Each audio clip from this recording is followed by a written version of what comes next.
Tonight, we're going through the full story of The Witcher 3, from White Orchard and Velen to Novigrad, Skellige, Kaer Morhen, The Wild Hunt, and Ciri's final choice.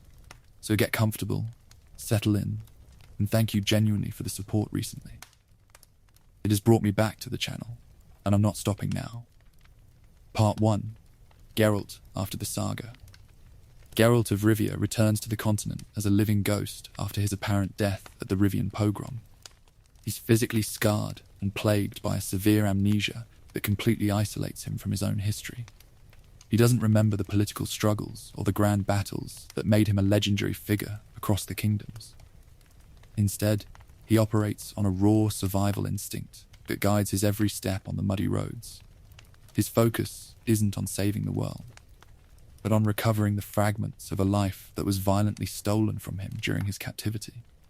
His extraction to the mystical Isle of Avallac'h alongside the sorceress Yennefer was supposed to be a final rest, a quiet end to a violent life.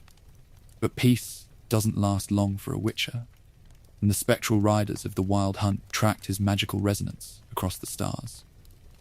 They tore him away from that sanctuary, dragging him into an otherworldly captivity that left his mind shattered and his memories scattered across the cold northern skies. When he finally escaped their grip, he returned to the world of men as a stranger to himself. He doesn't know why people whisper his name in fear or respect, only that he has to keep moving to outrun the shadows behind him. A legendary reputation built over a century means nothing to a man who cannot even remember his own choices. Geralt spent years tracking the riders across the broken landscape of the northern kingdoms, chasing rumors of ghostly horsemen and unnatural frosts. Every contract he takes, and every village he visits, is just a temporary stop on an endless road. He's looking for a past he can't see, relying on his physical reflexes to survive a world that has grown increasingly hostile during his absence. He's a relic of a dying profession, trying to piece together a puzzle where half the pieces are missing. He doesn't care about the wars of kings or the movements of empires, viewing them as massive distractions from his singular goal. His path is lonely, filled with cold nights in abandoned barns and dangerous contracts that barely pay for his horse's feed. He moves through taverns and garrisons as an amnesiac drifter, looking at his own twin swords with a quiet confusion. The world remembers his deeds, but he only feels the physical exhaustion of a man who's been running from shadows for too long. He's a hunter who has become the prey, chasing a raven-haired dream while the world burns around him. He remains entirely unaware that his adopted daughter, Ciri, has returned to their reality after years of hiding in distant dimensions. Ciri's presence is a catalyst that's actively pulling him back into the center of a cosmic convergence, a situation that his traditional training didn't prepare him to handle. He still thinks of her as the little girl he trained in the courtyard of Kaer Morhen, not a targeted entity whose bloodline holds the key to the multiverse. This ignorance keeps him grounded in the immediate reality of tracking footprints, completely oblivious to the fact that his paternal instinct is aligned with the fate of reality itself. The road ahead is covered in blood and war, but the white-haired mutant keeps riding through the ruins. He trusts his instincts because his mind can't be relied upon to guide him through the political chaos of the continent. He finds a world that mirrors the bleakness of his own mind, a place where survival is the only morality left. He doesn't look for glory or medals, only the scent of lilac and gooseberries on the wind. His second life has begun in the mud, and he's ready to face whatever monsters are waiting for him at the end of the trail. Part 2. The continent at war. The geopolitics of the continent have completely collapsed under the crushing weight of the Third Northern War. Emhyr var Emreis, the ruthless emperor of Nilfgaard, has launched a massive invasion across the Yaruga River, turning the borderlands into a bleeding wasteland. He didn't build his empire on compromise. He built it on a scorched earth strategy that turns entire provinces into smoking ruins. The armies of the north were caught unprepared, their leadership severed by the blades of kingslayers, leaving their lands open to the black-clad legions of the south. It's a war of absolute conquest that doesn't respect old borders or ancient treaties. The proud Temerian army has broken into decentralized factions, turning the green forests into nests of guerrilla warfare. There's no central command left in the capital, only desperate bands of partisans launching midnight raids against imperial supply lines. These soldiers fight with a fierce desperation, knowing that defeat means a rope or a slave collar. But their resistance can't stop the steady advance of the Nilfgaardian machine. The countryside pays the price for this stubborn defiance, with villages burned by occupiers and looted by starving defenders. The common folk are caught in a vise, forced to choose which army gets to steal their last harvest. A land struggling to survive the winter must also endure the madness of its rulers. In the north, Redania has transformed into a paranoid military autocracy under the iron fist of King Radovid V. Radovid doesn't share his father's patience, his mind slipping into a clinical madness fueled by a pathological hatred for magic users. He's consolidated his power by turning his kingdom into a fascist state, where dissent is treated as treason. His tactical genius is undeniable, making him the only leader capable of matching the Nilfgaardian war machine on the battlefield. But his protection comes at a horrific price for his own people. This political vacuum has given rise to the Church of the Eternal Fire, an extremist group that thrives on public panic. Based in the wealthy metropolis of Novigrad, the Church has weaponized the public fear to instigate brutal witch hunts across the land. They preach that the invasions are divine punishment for the sins of magic, pointing their fingers at anyone who doesn't conform to their strict dogma. Their holy guards patrol the streets, turning public squares into execution grounds, where the innocent are sacrificed to feed a fanatical hunger for order. It's a holy terror that's rapidly spreading beyond the city walls. The targets of this systemic violence are the mages, alchemists, and non-human citizens who have lived in the northern cities for generations. Elves and dwarves are blamed for the economic collapse, while healers are dragged to the pyres under the accusation of sorcery. Specialized squads use dimeritium shackles to suppress any magical resistance, ensuring that even the most powerful sorceresses are reduced to helpless victims. The fields are left untended as the population turns on itself, replacing the rule of law with the rule of the mob. It's a social contagion that's tearing the fabric of northern society apart. Geralt has to travel through this broken world, navigating a landscape of mass graves, poverty, and opportunistic monsters that feed on the dead. Ghouls and necrophages have left the deep woods to haunt the battlefields, thriving on the endless supply of human flesh left behind by the armies. The roads are no longer safe for solitary travelers. Covered in mud and guarded by rogue deserters turned bandits, the Witcher walks through this carnage with a deep weariness, realizing that his silver sword is no longer enough to deal with the monstrosity of the continent. The war has erased the old rules, leaving behind a world where survival is the only morality left. Part 3. Ciri before the search begins. Cirilla Fiona Ellen Rhiannon's the last living bearer of the Hen Ikea, the legendary Elder Blood. Her genetics aren't an accident of nature, but the result of a targeted mutation program engineered centuries ago by elven mages. They wanted to build a living key that could open the gate of the worlds, allowing their race to escape the limitations of a single sphere. Ciri carries this ancient design in her marrow, a biological inheritance that makes her the most valuable asset in the multiverse. Her very blood is a map of the spiral, a connection to the fundamental laws of time and space that no ordinary magic can replicate. Her unique biology completely bypasses the traditional limitations of magic that govern the sorceresses of the Lodge. She doesn't need to draw chaos from the elements or chant complex formulas to alter reality. Her power's intuitive, tied directly to her physical presence and her emotional survival instincts. She can shift her position across a continent in a blink, slicing through the barriers of space without the need for a stable portal or a magical focus. This internal battery gives her a terrifying capacity for mobility, making her an elusive target for those who want to cage her potential for their own grand designs. A runaway princess faces a multiverse that views her only as an asset. Having fled her hiding spot in another dimension, Ciri returns to her homeworld as a universal target. She didn't leave her sanctuary out of curiosity, but to escape the existential threat of the White Frost, an encroaching cold that's slowly consuming realities. Her return to the continent instantly triggers a massive hunt as the resonance of her magic vibrates across the spheres. She's no longer just an orphan princess fleeing the ruins of Sintra. She's a walking cosmic anomaly whose location determines the balance of power across multiple worlds. She isn't merely a girl on the run. She's a precious resource chased by continental empires and interdimensional warlords alike. The Emperor of Nilfgaard wants her to secure his domestic throne, while the sorceresses view her as a genetic weapon to be managed. Across the void, the riders of the Wild Hunt follow her scent with a relentless focus, seeing her as their only escape from extinction. Every faction has a script written for her future, a role she's expected to play in their grand plans, but none of them care about the human cost of her destiny. The power she carries grants her the ability to open permanent gateways between realities, a skill that hasn't been seen since the conjunction of the spheres. This makes her a dangerous entity to leave unsupervised, as a single, uncontrolled outburst could rewrite the ecology of the continent. She can walk through worlds that human eyes have never seen, navigating the spiral with a precision that elven technology can't replicate. But this gift's also her deepest isolation. She can't stay in any town or village without leaving behind a magical trail that brings destruction to those who shelter her.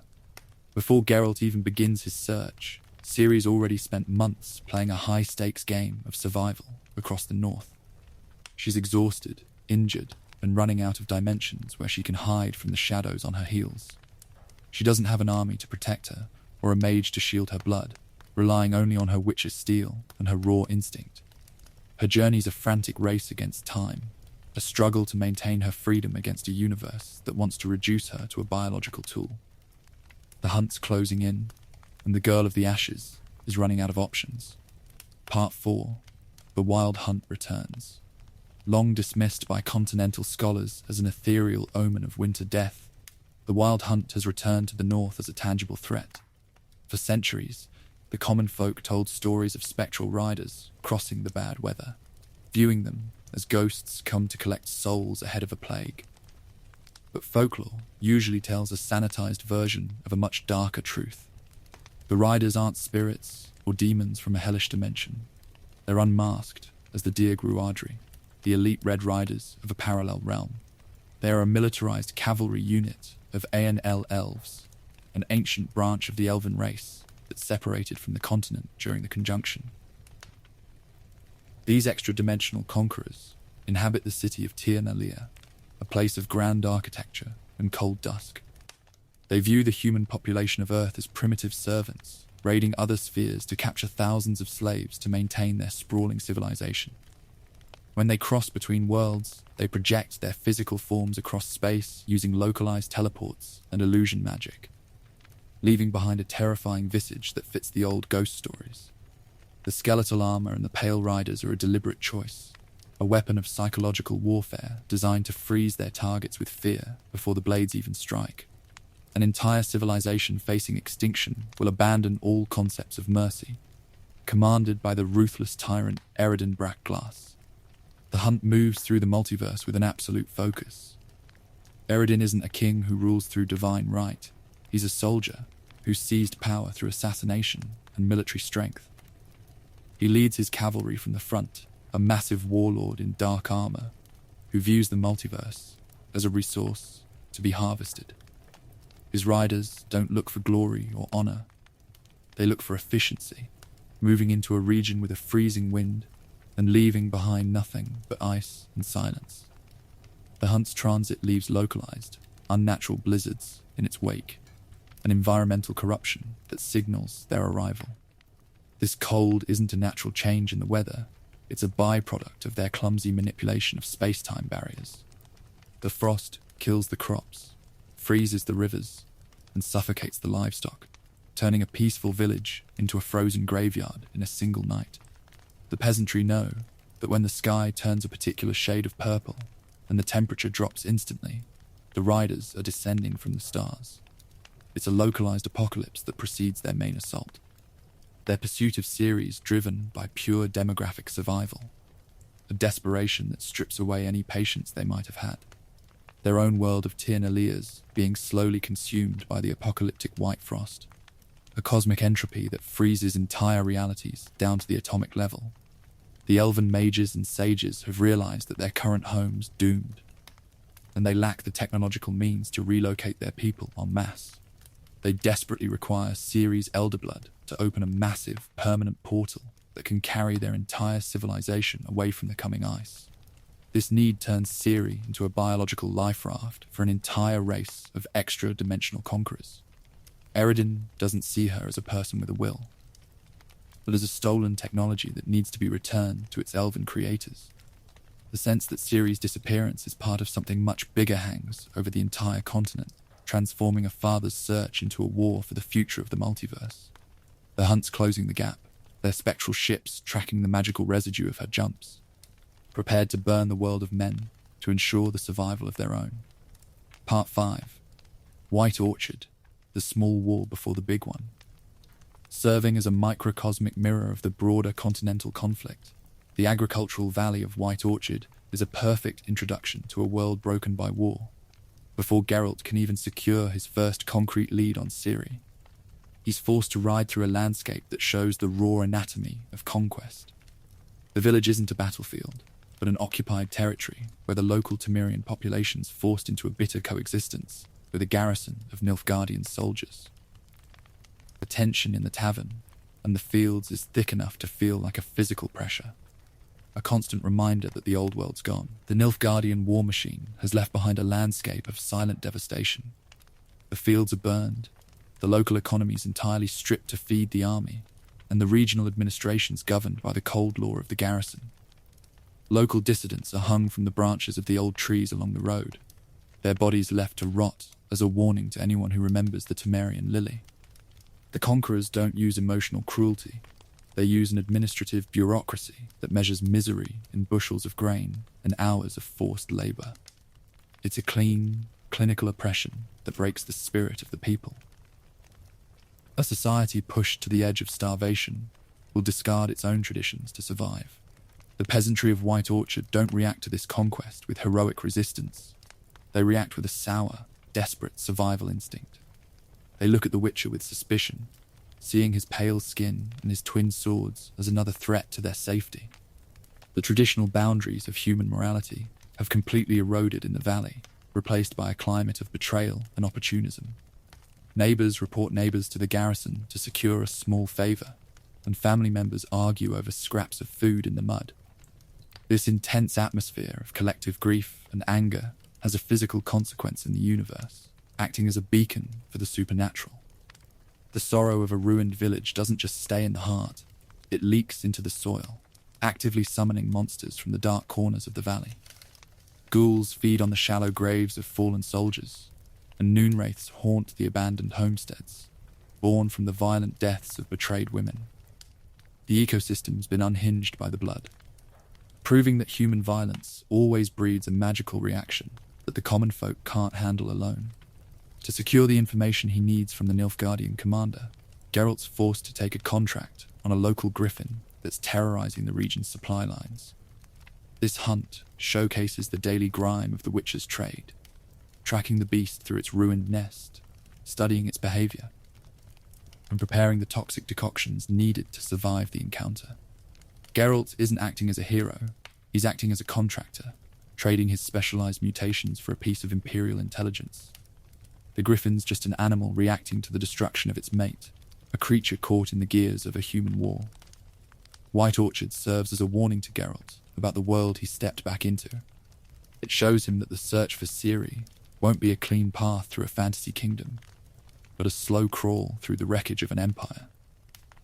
The valley is a small war before the big one, a place where the rules of civilization have been replaced by the rules of the garrison. He leaves the village with a map and a name, but also with the realization that the wars erased any hope of neutrality on the path. Part 6. Yennefer's return. The reunion between Geralt and Yennefer of Vengerberg is completely stripped of any fairy tale romance, matching the hard reality of their current world. It doesn't happen in a quiet garden or a grand palace, but in the middle of a war-torn road, interrupted by the sounds of iron and horses. Escorted by a squadron of Nilfgaardian heavy cavalry, Yennefer breaks Geralt's solitary search just as he's preparing to leave White Orchard. The black-clad soldiers aren't her captors, they are her guard, a physical manifestation of the compromise she's made to survive the continent's collapse. The sorceress has aligned herself with the very empire that conquered her homeland, a choice that showcases her absolute pragmatism when faced with an existential crisis. She didn't make this deal out of loyalty to the Nilfgaardian sun, but to utilize its vast intelligence network and its endless resources to find Ciri. While the northern mages are being hunted and burned in the squares of Novigrad, Yennefer sits in an imperial carriage, protected by the laws of the conqueror. It's a bitter arrangement that highlights the complex nature of her survival instinct. The historical memory of shared trauma can easily overshadow the present moment.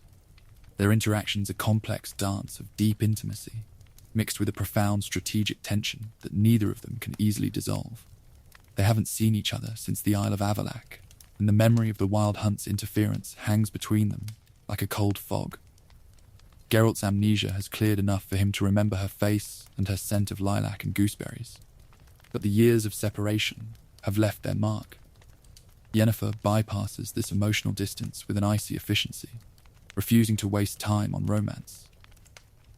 She reveals that the Wild Hunt has located Ciri's magical signature, breaking through the concealment spells that the elven sages had placed around the girl. The riders are closer than they've ever been, their frost already touching the borders of the kingdoms. This news forces Geralt to abandon his wandering lifestyle and his simple monster contracts, dragging him back into the high-stakes imperial operation that Yennefer's managing from the shadows. He's no longer a lone wolf on the path. He's the central asset in a global search. The domestic history of their relationships filled with a stubbornness that matches Geralt's own, a collision of two powerful wills that refuse to be managed by the other. Yennefer doesn't ask for his help. She demands his professionalism, treating the search as a contract that only a witcher can execute. She knows that Geralt's tracking skills and his mutated senses are the only tools capable of following Ciri's chaotic wake across the broken landscape.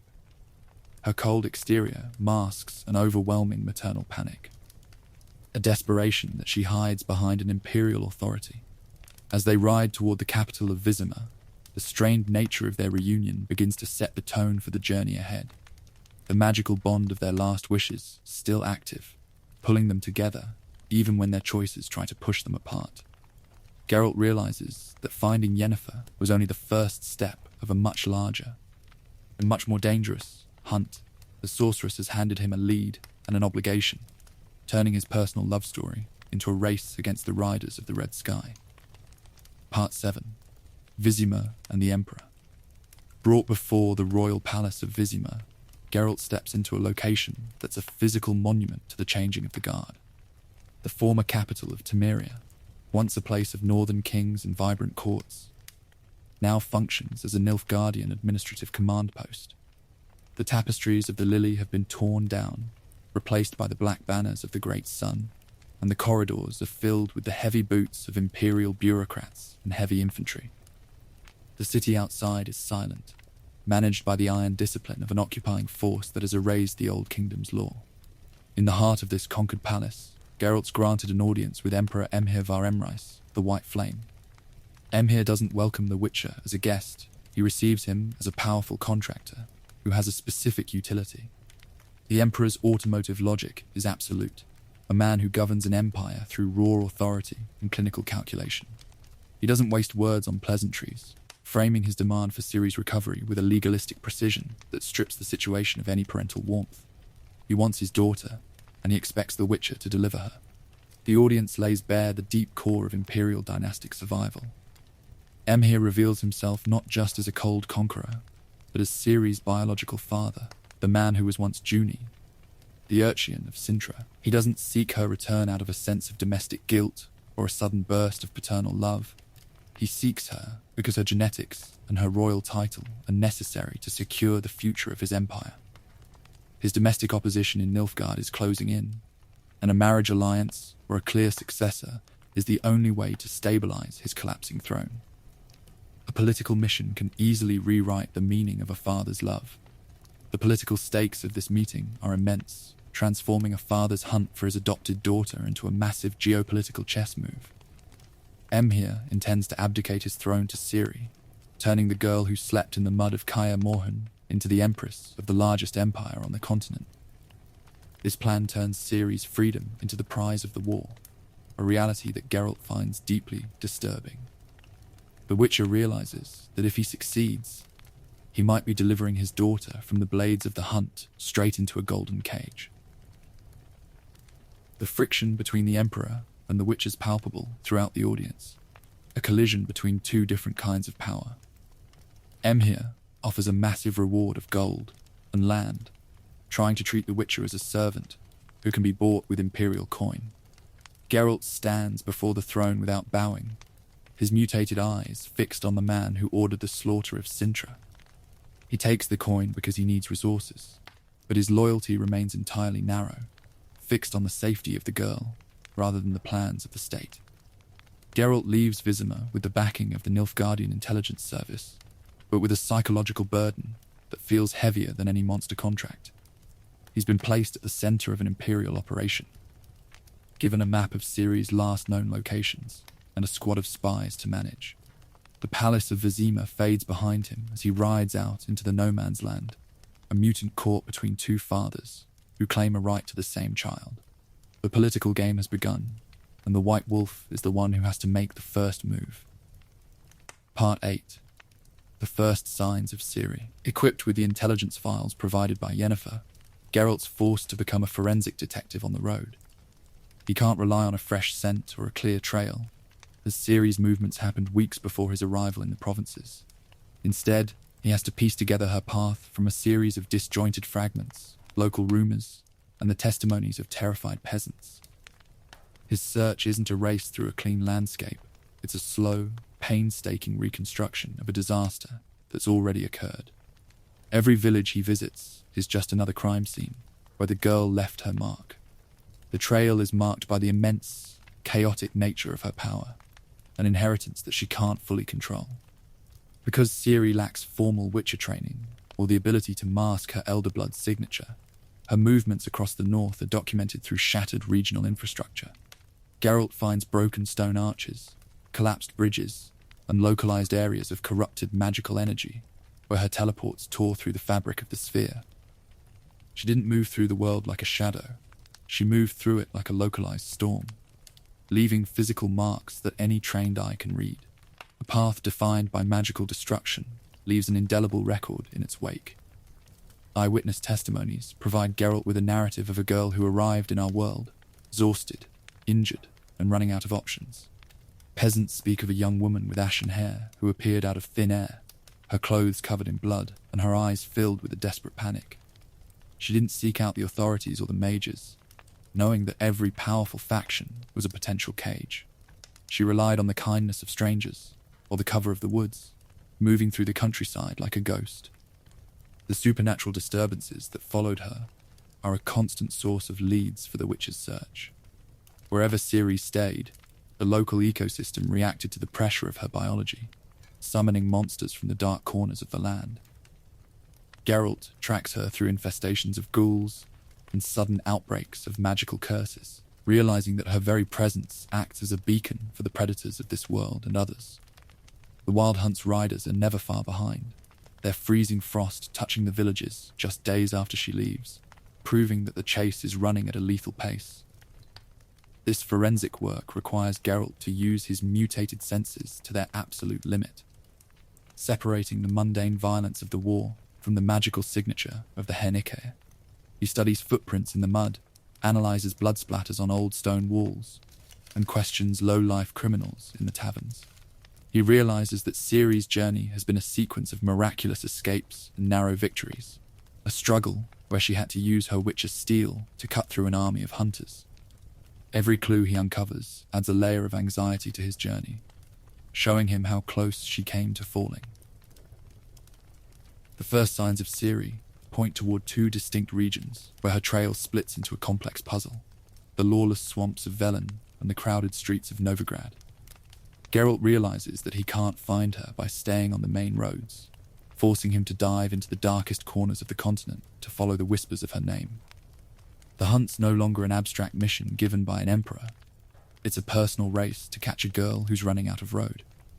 He checks his leather armor, sharpens his blades, and prepares to step into the no man's land, where the trail grows fresh. Part 9. Velen, the swamp of broken people. Abandoned by the retreat of the northern kingdoms, the province of Velen has degenerated into a lawless graveyard. Known to the common folk as no man's land, it's a waterlogged wasteland where the social hierarchy has been erased by the violence of the war. The geographic landscape's a physical manifestation of psychological despair, a place where the horizon's always a bruised purple sky, and the ground's a thick mud that swallows the living and the dead alike. There's no law left here, only the rule of the sword and the hunger of the swamp. The soil of Velen's choked with the rotting corpses of fallen soldiers from recent battles, turning the fields into an endless banquet for the necrophages. Infestations of ghouls, drowners, and massive water hags haunt the riverbanks, their presence making the simple act of fetching water a lethal gamble for the local peasantry. The stench of rot's a permanent fixture of the air, a sensory reminder that the war's wreckage has become the dominant feature of the ecosystem. The monsters are no longer hiding in the deep woods, they are the new masters of the landscape. The remaining peasantry survive under the constant threat of starvation, disease, and the rogue deserter bandits who raid the small settlements. The fields are untended, the livestock's been slaughtered by passing armies, and the winter promises to finish what the soldiers started. This extreme deprivation has broken the moral spirit of the people, forcing them to regress into archaic, blood-soaked pagan rituals to find a twisted form of security. They've abandoned the northern gods, turning their prayers to the ancient entities that rule the swamps from the shadows. A landscape defined by historical trauma will force the living to adopt the habits of monsters.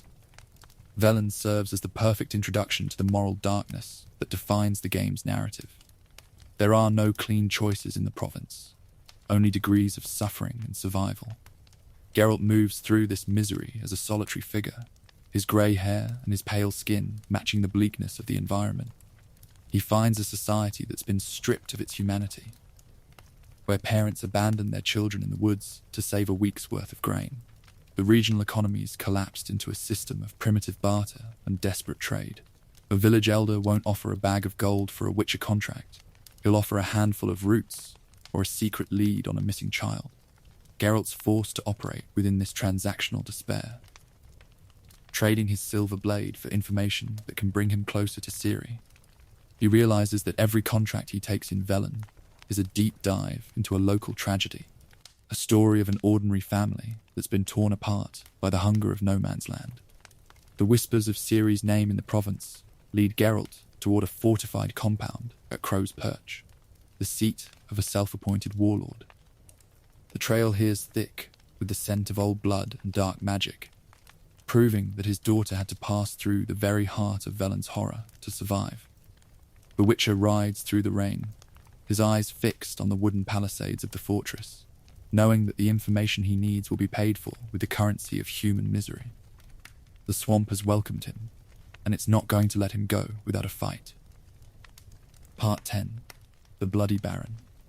Philip Strenger, a self-appointed warlord ruling from the fortified compound of Crow's Perch, embodies the tragic moral ambiguity of the continent. Operating under the moniker of the Bloody Baron, he's a man whose authority over Velen's maintained through raw violence and the loyalty of a private garrison of rogue soldiers. He isn't a nobleman born to rule, he's an opportunistic warlord who seized control of the power vacuum left behind by the retreating Temerian forces. To the peasants, he's a terrifying tyrant who can order an execution with a wave of his hand. Yet, beneath his loud, jovial exterior and his brutal authority lies a profoundly broken man consumed by severe alcoholism and domestic trauma. When Geralt first meets him, the Baron doesn't act with the cold majesty of the Emperor. He receives the Witcher with a bottle of vodka and a desperate hospitality, revealing a character that mixes cruelty, grief, and intense self-loathing into a single, tragic figure. He's a man who has built a fortress to protect his power, but who can't control the rotting core of his own household. The Baron refuses to trade his information on Ciri for coin, demanding instead that Geralt use his Witcher mutations to find his missing family. His wife, Anna, and his daughter, Tamara, vanished from the compound in the middle of a stormy night, leaving behind a scene of violent struggle that his men can't decipher. This demand forces Geralt into a complex contract where the rewards the next lead on his daughter. The Witcher has to become an investigator of a broken marriage to fulfill his own paternal mission. A household built on a foundation of hidden violence will eventually collapse under its own weight. As Geralt investigates the private chambers of the compound, the environmental storytelling uncovers a history of domestic abuse. The walls are stained with wine and blood, hidden behind expensive tapestries, and the servants speak in hushed whispers about the nights the Baron's drinking turned him into a monster. It's a domestic horror that doesn't rely on magic or curses. It's a purely human evil born from the trauma of the war. This complexity makes the Baron one of the most human characters Geralt encounters on the path. He isn't a simple villain to be slaughtered with a silver sword. He's a broken human being who's genuinely mourning his own failures. He speaks of his daughter with a tender grief that matches Geralt's own anxiety for Ciri, creating an uncomfortable parallel between the two fathers. Geralt realizes that the man who rules Velen through terror is completely helpless against the weight of his own guilt, a tyrant who is crying over a missing slipper. The contract for the Baron's family becomes the primary thread that structures Geralt's journey through Velen, leading him into a web of ancient curses and pagan magic. The Baron holds the first piece of Ciri's puzzle, but he won't reveal it until his own house is set in order. Geralt's forced to accept the terms, stepping out of the fortress and back into the mud of the swamp to hunt for a mother and a daughter. The search for Ciri has become entangled in the tragic history of Crow's Perch. Part 11.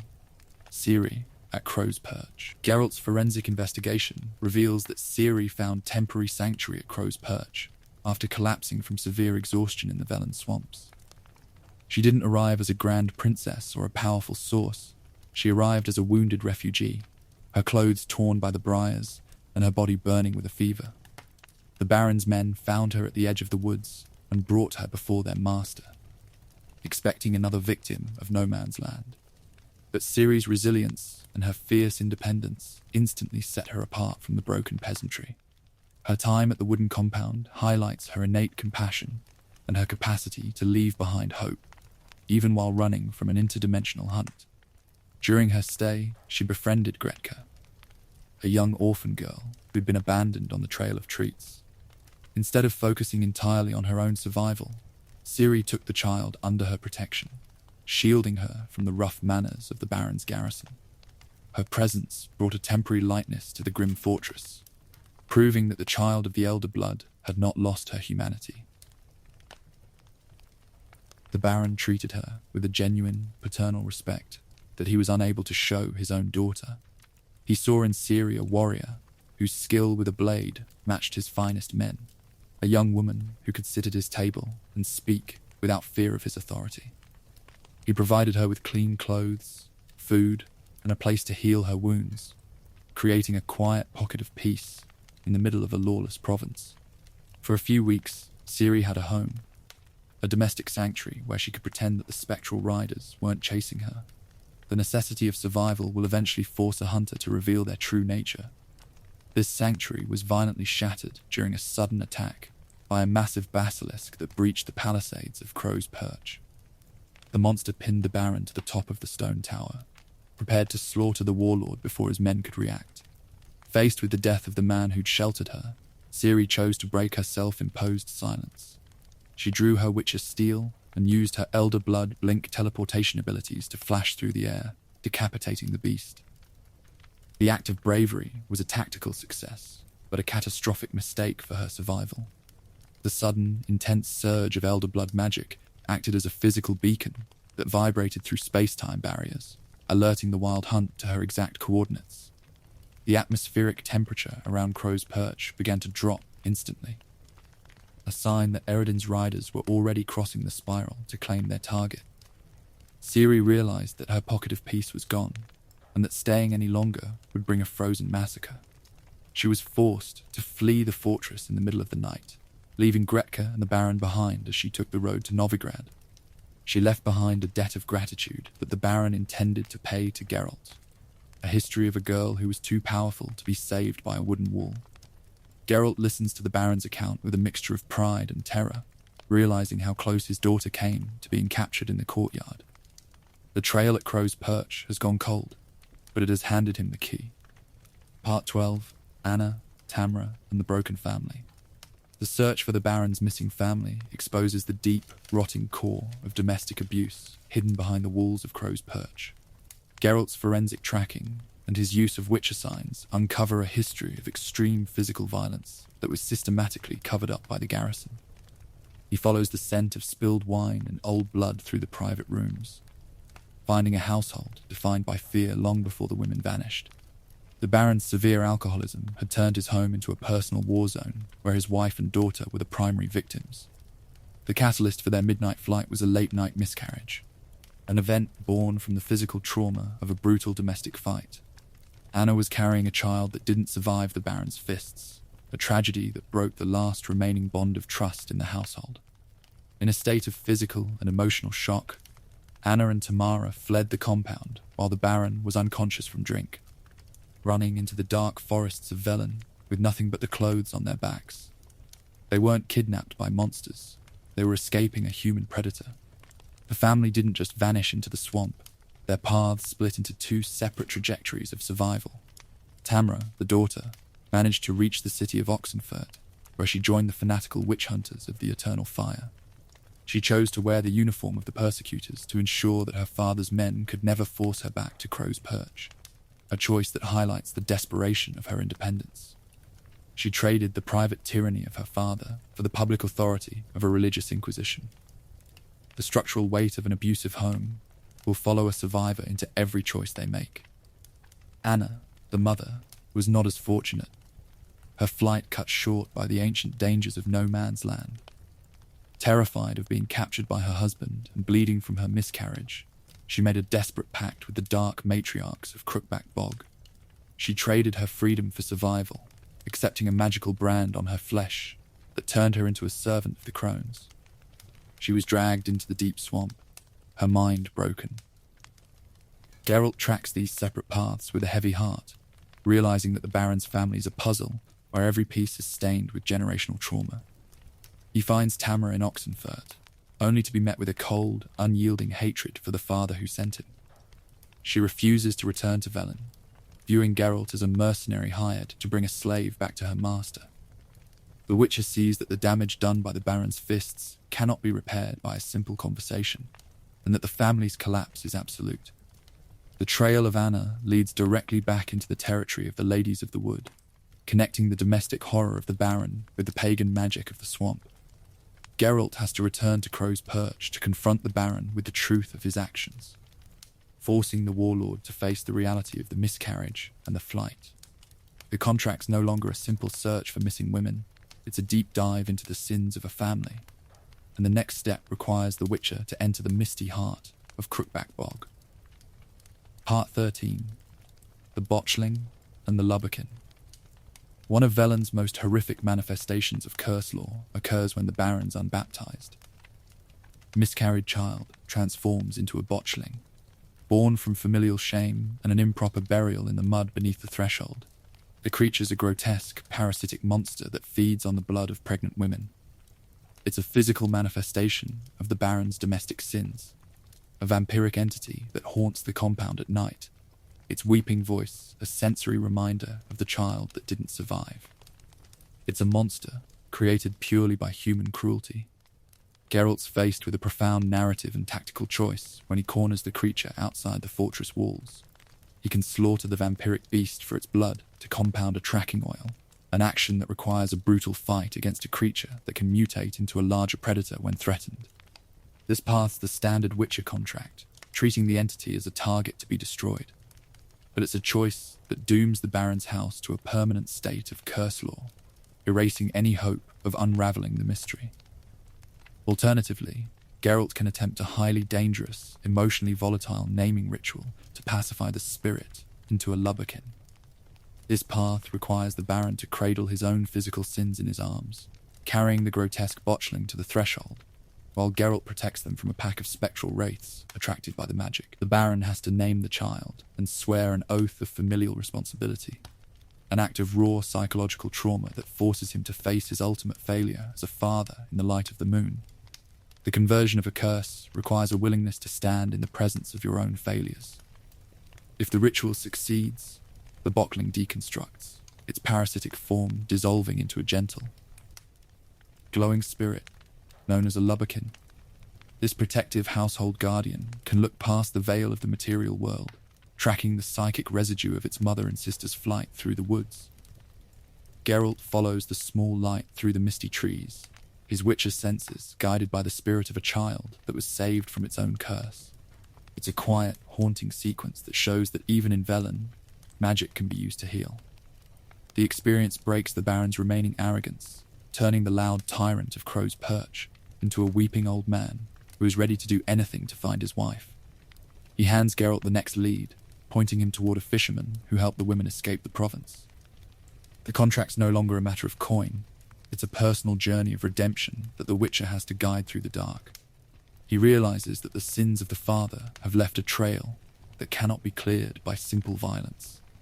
The lubberkin leads Geralt to the edge of the deep swamp, where the trail of the missing wife becomes thoroughly entangled in the magic of the crones. The Witcher realizes that the curse of the child was just the preamble to a much larger and much more dangerous encounter with ancient forces. He leaves the compound behind, his mind fixed on the image of a father carrying his sins, a lesson about the weight of parenting that stays with him as he enters the misty woods. Part 14. The Crones of Crookback Bog. Deep within the ancient, misty swamps of Velen reside Wispis, Brewis, and Weavis, the Crones of Crookback Bog, known to the fearful peasantry as the Ladies of the Wood. These ancient primordial relic monsters predate the conjunction of the spheres. They are not mages who study chaos, but physical functions of the swamp itself. Old entities whose power is rooted in the soil, the water, and the blood of Velen. They rule over the province through a highly transactional, terrifying system of localized pagan worship. The crones demand a physical tribute from the local populace as a conduit for their clairvoyant magic. Peasantry who seek their protection or their harvest blessings must cut off their own ears and place them on a stone altar deep in the woods. The crones weave these ears into the roots of the trees, creating a massive surveillance network that allows them to hear every whisper and every prayer spoken across the no man's land. They know the secrets of every village elder, making escape from their authority impossible. To maintain the starving peasantry during the long winter, the crones maintain the Trail of Treats, a sinister path marked by candies and sweetmeats. This path lures unwanted or orphaned children from the destitute villages directly to their bog-dwelling cabin. The parents, unable to feed their offspring due to the Nilfgaardian conquest, willingly send them onto the trail, pretending that the ladies will provide them with a better life. The reality is a culinary slaughter where the young innocents are eaten by the sisters. An ancient authority doesn't tolerate intruders unless they are useful to the current harvest. Geralt's search for Ciri leads him directly into the territory of these mages, guided by an old tapestry found in a village shrine. He finds their cabin in the heart of Crookback Bog, surrounded by a group of orphan children who are currently being minded by an old cook named Gran. The atmosphere is one of oppressive dread, where the children play games in the mud while the shadows hang over the trees. Geralt realizes that Gran is actually Anna Strenger, her mind broken by the soul-binding pact she made to escape the Baron. When the crones finally manifest themselves through the medium of a magical painting, they appear not as beautiful ladies, but as grotesque hags covered in flies. They treat the Witcher with a mocking condescension, recognizing his medallions and his mutations as a minor nuisance. They refuse to speak about Ciri until Geralt performs a difficult task for them, requiring him to travel to a nearby village and resolve a supernatural problem at a place known as the Whispering Hillock. The Ladies of the Wood represent the ultimate moral corruption of Velen, an ancient evil that's become an ordinary part of the landscape. They aren't invaders like Nilfgaard or radicals like the Eternal Fire. They're the status quo, an organic parasite that the people actively worship to survive the winter. Geralt has to step out of their cabin. His witcher's sense is overwhelmed by the scent of old blood and honey, knowing that the deal he's made with the sisters will force him to choose between two nightmares. Part 15. The Whispering Hillock. Geralt's caught in a horrific moral vice when he encounters a trapped primordial spirit known as Black Beauty deep within a pulsating tree root at the Whispering Hillock. The entity is a mass of shifting shadows, trapped beneath the earth by a powerful curse placed by the crones centuries ago. When Geralt approaches, the spirit speaks with a hollow voice, claiming to be the only force capable of saving the orphan children currently held captive at Crookback Bog. It offers a deal: free my spirit, and I'll gallop through the swamp to rescue them. However, the local history provided by the village elder implies that the spirit's a mad, vengeful entity that once ruled over Velen with a bloodlust that exceeded the crones themselves. The old record suggests that Black Beauty was the mother of the Sisters, an ancient force of chaos that slaughtered entire generations before her daughters managed to cage her beneath the hillock.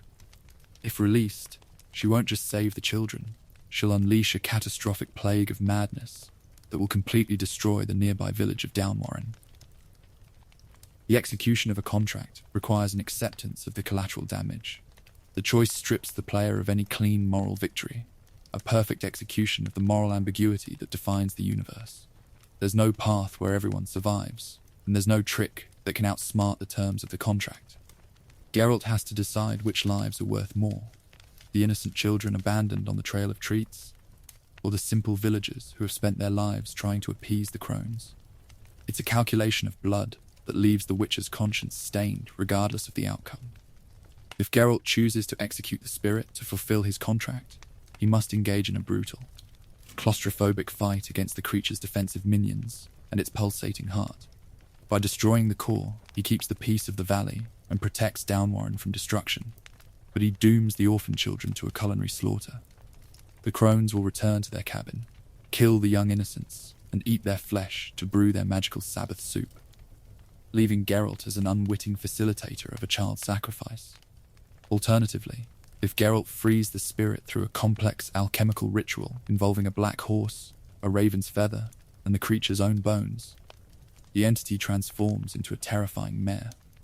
She fulfills her promise, galloping through the swamp to steal the children from the cabin before the crones can react, saving them from the kitchen. But she then rides directly to Downwarren, unleashing a wave of violent madness that drives the villagers to slaughter each other, leaving the settlement as a burning ruin. This moral vice is the true weight of Velen, a scenario where the hero's blade can only decide which tragedy gets to unfold. Geralt leaves the hillock with his swords on his back, knowing that the consequences of his choice will ripple across the entire province, destroying families and sealing the fate of the Baron's household. The swamp doesn't care about his intentions, it only demands blood, and the White Wolf has just turned the key on a new tragedy that will haunt the province long after he leaves. Part 16. Ciri and the Crones. Ciri's descent into the waterlogged marshes of Velen marks the beginning of her most desperate struggle on the continent. She didn't arrive as a powerful figure, but as an exhausted fugitive, her clothes torn by briars and her body burning from the strain of her last portal jump. She collapsed in the deep mud, where she was found by the local peasants and directed toward a path that promised safety. She didn't know that the sweet trail was a calculated trap designed by the ancient entities that rule the swamp from their wooden cabin. The crones of Crookback Bog didn't see a human guest when they looked at the young woman with ashen hair. They recognized the unique scent of the elven bloodline immediately, viewing her biology as a rare ingredient for their magical cauldrons. They saw her as meat to be consumed and a token to be traded to their extra-dimensional allies. The sisters began to plan her harvest, entirely indifferent to her royal title or her connection to the witches. Ciri didn't hesitate when she overheard the hags discussing her butchery through the thin walls of the kitchen. She realized that the sanctuary she'd been promised was a slaughterhouse, and she drew her steel sword to cut her way out of the compound. Her movement wasn't a display of graceful magic, but a frantic fight for survival against a pack of swamp monsters. She used her training to parry the claws of drowners and the heavy strikes of the hags, refusing to let the swamp consume her. The escape sequence showcases the raw combat capability she developed during her winter at the mountain fortress. She didn't have the elements to draw on, relying entirely on her speed and and her physical instincts to navigate the thick fog. She dodged through the gnarled roots, her blade leaving a trail of black blood in the mud as she disabled the hag's guardians. She managed to break through the outer perimeter of the bog, but her victory was short-lived as a familiar shadow fell over the trees. The riders of the Wild Hunt descended upon the marsh just as Ciri reached the edge of the deep woods.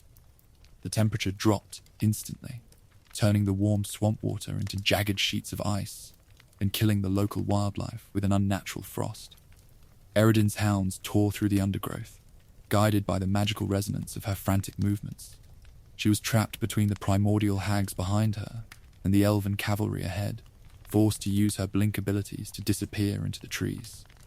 Wounded and bleeding from a deep tear in her side, Ciri managed to escape the immediate perimeter of the bog.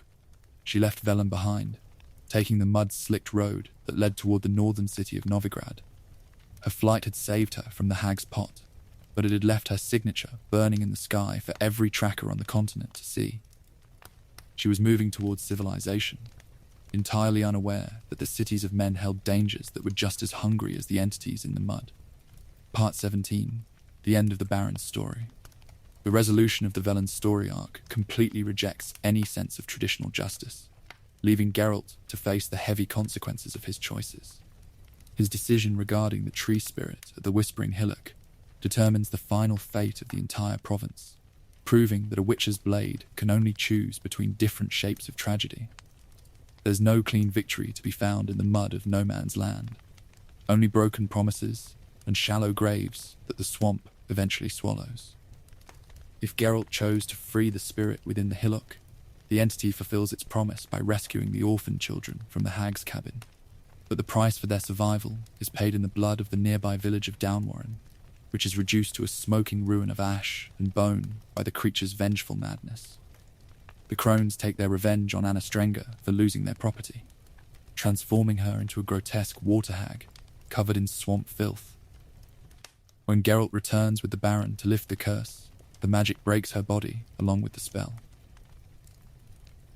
Anna's mind clears for a single moment, allowing her to see her husband and her daughter before her vital organs fail under the weight of the dark magic. She dies in her family's arms, her death a visceral reminder of the pact she made to escape her husband's fists. The daughter, Tamra, retreats back to her squad of witch hunters, her hatred for her father permanently sealed by the sight of her mother's corpse. The Baron is left alone in the courtyard, his loud authority completely shattered by the weight of his own guilt. Driven by total despair and absolute self-loathing, the broken warlord returns to his compound at Crow's Perch to finish his story. Geralt finds him hanging from the large tree in the center of the yard, his body swaying in the wind while his remaining soldiers loot the fortress. His death creates an immediate power vacuum in the region, leaving his men to terrorize the local peasantry without any central authority to hold back their violent impulses. The children were saved, but the province was burned to pay the debt. Alternatively, if Geralt slaughtered the spirit beneath the tree, the villagers of Downwarren survive, but the orphan children are eaten by the sisters during their midnight Sabbath. Anna's mind is completely erased by the grief of their slaughter, leaving her as a mindless thrall who wanders the cabin floor. The Baron survives the encounter, his heart broken by the sight of his ruined wife, and he chooses to strip off his armor to take her away to a distant healer in the mountains. Both paths leave behind a landscape of silent devastation that perfectly introduces the moral grey of Geralt's world. The Witcher rides away from Crow's Perch with a heavy purse but a heavier conscience, realizing that his silver sword can't fix the domestic rot of the continent.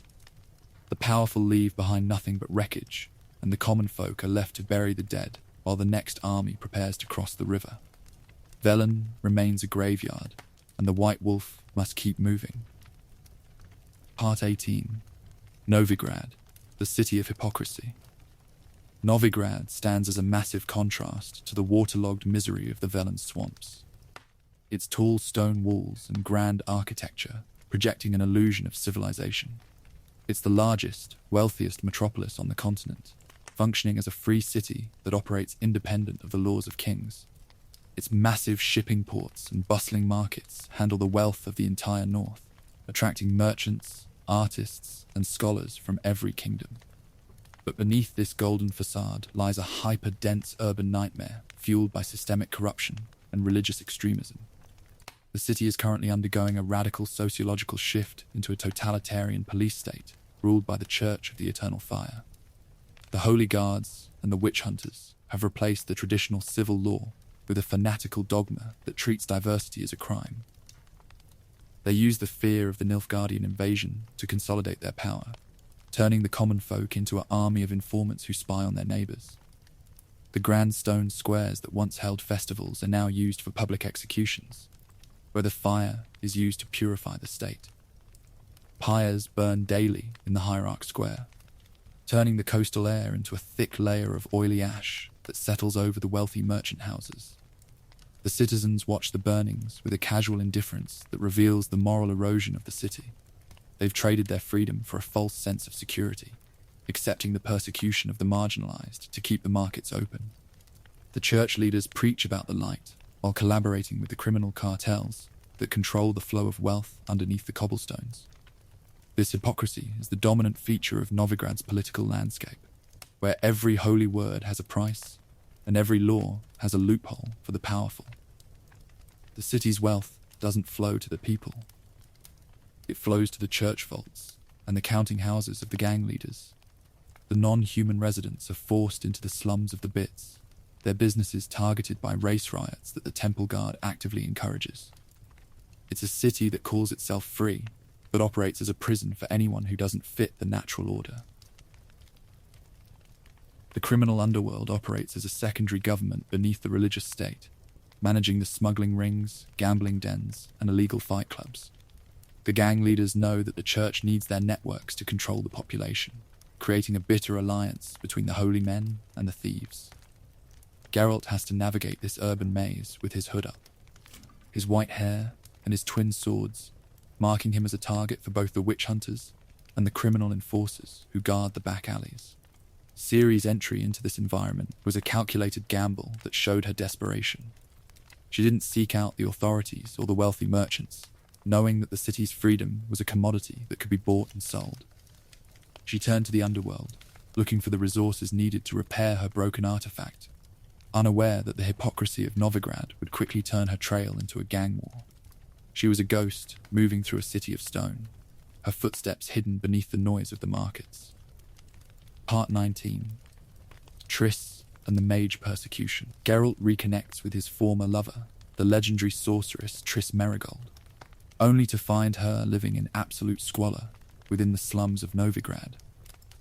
Having abandoned her high society political status and her wealthy apartments, Triss has become a fugitive within the city she once helped advise.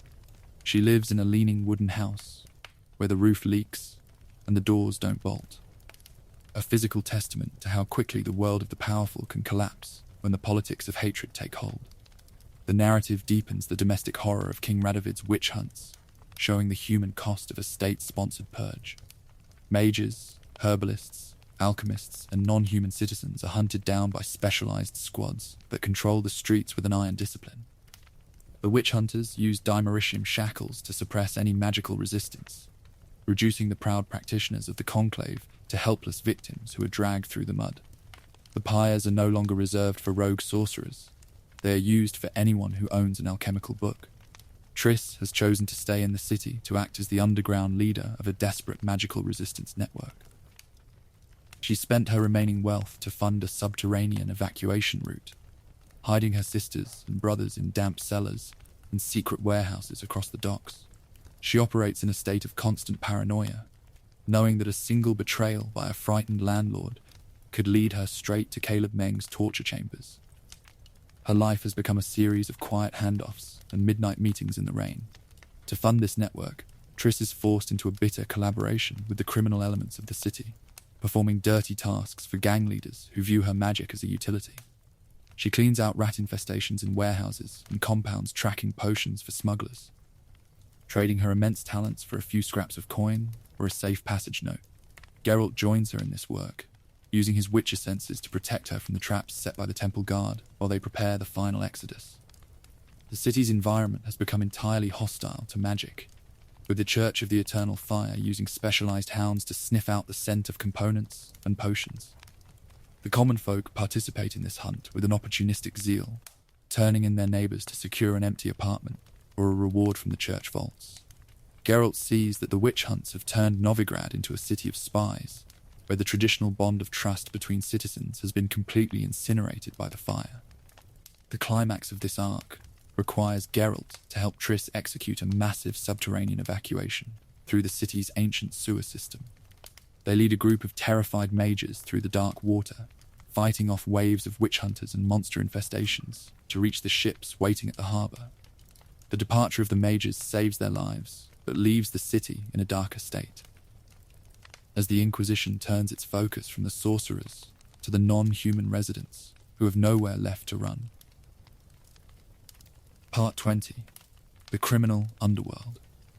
To locate Ciri's contacts within the Free City, Geralt is forced to dive into the belly of the Novigrad underworld, a realm governed by the Big Four crime lords.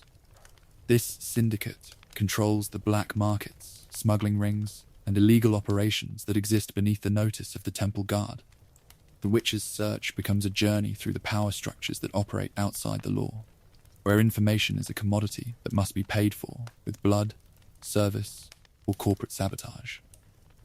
The syndicate is led by Sigismund Dijkstra, the former head of Redanian intelligence, who operates under the alias of Siggy Roven. Dijkstra is a pragmatic strategist who views the city as a massive machine of wealth and information, using his bathhouse as a cover for a sprawling spy network. He represents the political mind of the underworld, a man who knows the secrets of every court, and who is secretly funding a revolution to restore the balance of power in the north. Beside him stands the King of Beggars, a social philosopher of the slums who views his criminal network as a sanctuary for those who have been cast out by the Church of the Eternal Fire. He operates from the localized independent zone of the Putrid Grove, protecting mages and non-humans from the witch hunters in exchange for a piece of their labor. He understands that the Church's fanatical order is a threat to his business, and he uses his thieves to actively undermine their control. The short-tempered dwarf kingpin Cleaver manages the muscle of the underworld, using his squads of armed cleaver men to control the illegal gambling dens and fight clubs. He represents the violent reality of the syndicate, a man who reacts to any threat with an immediate and bloody retaliation. His rivalry with the fourth leader, Whoreson Jr., has erupted into a full-scale gang war that has turned the back alleys of the city into combat zones, where the enforcers clash in the dark. Geralt's investigation requires him to move between these separate factions, using his Witcher senses to investigate underground vaults, ruined counting houses, and illegal casinos. He realizes that Ciri's trail has become thoroughly entangled in a high-stakes heist that went catastrophically wrong. She had approached the syndicate looking for a specific alchemical solution, only to find herself trapped in a three-way war between the thieves, the church, and the secret agents of King Radovid. The underworld doesn't offer Geralt any charity. The crime lords demand his steel to resolve their internal disputes before they will open their ledgers. He has to balance his alliances carefully, knowing that a single mistake could turn the entire city's network against him. He moves through the blood-stained rooms of the gang enclaves, realizing that the criminality of Novigrad is just as organized and clinical as the empire he left behind in Vizima. The trail is hot, but it leads through a maze of mud and iron. Part 21. Dandelion and the Broken Plan. Geralt discovers that when Ciri first arrived in Novigrad, she completely bypassed the traditional authorities and sought out his best friend, the flamboyant bard Dandelion. She knew that Dandelion was the only person in the city she could trust implicitly, a man who would never sell her to the highest bidder or try to use her blood for political leverage. But Dandelion lacked the material resources and the magical knowledge required to help her with her primary task, repairing a highly complex, broken elven phylactery. The artifact was a piece of advanced elven technology needed to clear her name and break a powerful curse that had been placed on her companion, Avalak. To fund the repair and secure the assistance of a specialized sorcerer, Ciri and Dandelion were forced to engineer a daring plan. They decided to pull off a massive robbery against Sigismund Dijkstra's hidden underground treasury. A vault located deep beneath the city sewers that was guarded by complex alchemical traps and heavy stone locks. The narrative highlights the tragic comedy of Dandelion's characteristic incompetence when faced with a high-level criminal operation. While Ciri provided the combat muscle, Dandelion handled the logistics, a choice that led to a catastrophic failure of execution. They managed to breach the vault using a specialized bomb that released a sleeping gas. But the escape went wrong when the local criminal enforcers and the temple guard descended upon the sewers simultaneously, turning the heist into a chaotic bloodbath. During the ambush, Ciri was forced to use her Elder Blood abilities to fight off a massive wave of witch hunters, her blink teleportation flashing through the dark tunnels to protect the retreating bard.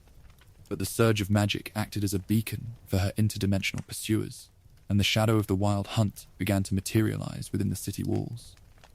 To save Dandelion from being captured by the riders, Ciri used her last remaining energy to blink out of the city entirely, leaving the bard behind. Dandelion was captured by the temple guard during the retreat. His loot and his notes found in the mud of the tunnel.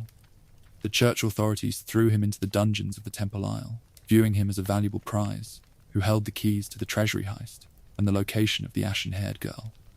His disappearance left Ciri's trail cold, forcing Geralt to spend weeks unraveling the details of the broken plan, just to find out where his friend was being held. The failure of the heist proved that even the best intentions can turn into a disaster when mixed with the criminality of Novigrad. Dandelion had tried to be a hero for his adopted niece, and he'd ended up in a cell. His grand plan resulting in nothing but a gang war and a missing princess. Geralt learns the full details of this history from the survivors of the operation, realizing that his best friend's loyalty was the very thing that had brought the city's machinery crashing down upon them. Part 22. Whoreson Jr.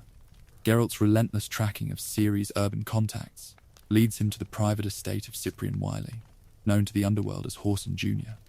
Wiley was the fourth leader of the city's syndicate, a man who had recently broken the alliance of the Big Four to launch a violent expansion of his territory. He'd secured the secret backing of King Radovid, trading his loyalty to the Redanian crown in exchange for military enforcers and total political immunity for his crimes within the city walls. The ensuing investigation exposes the deepest, non-magical human evil within the game, a horror that doesn't rely on ancient curses or pagan monsters. Upon entering Wiley's private chambers in Oxenfurt, Geralt discovers a horrific scene of ritualistic torture and slaughtered young women. The bodies are hung from the rafters and arranged on the furniture, proving that Whoreson Jr. is a genuine serial psychopath who used his wealth and power to indulge his depraved impulses without fear of the law. Geralt uses his Witcher senses to reconstruct the final meeting between Wiley and Ciri, analyzing the bloodstains on the floorboards and the marks on the furniture. He learns that Dandelion and Ciri had turned to Wiley to help them open the stolen treasury vault, unaware of the man's true nature. Wiley betrayed them almost immediately, attempting to capture Ciri to deliver her to the witch hunters in exchange for an increased standing with the Church of the Eternal Fire. The memory sequence showcases Ciri's raw survival instinct when trapped in a cage with a predator. When Wiley's men attempted to bind her with dimeritium, she drew her dagger and slashed through his personal guard, wounding Whoreson Jr. across the face before jumping out of the high window into the street below. She'd escaped his blades, but the encounter had left her isolated within a city that was actively hunting her down, forcing her to run toward the docks.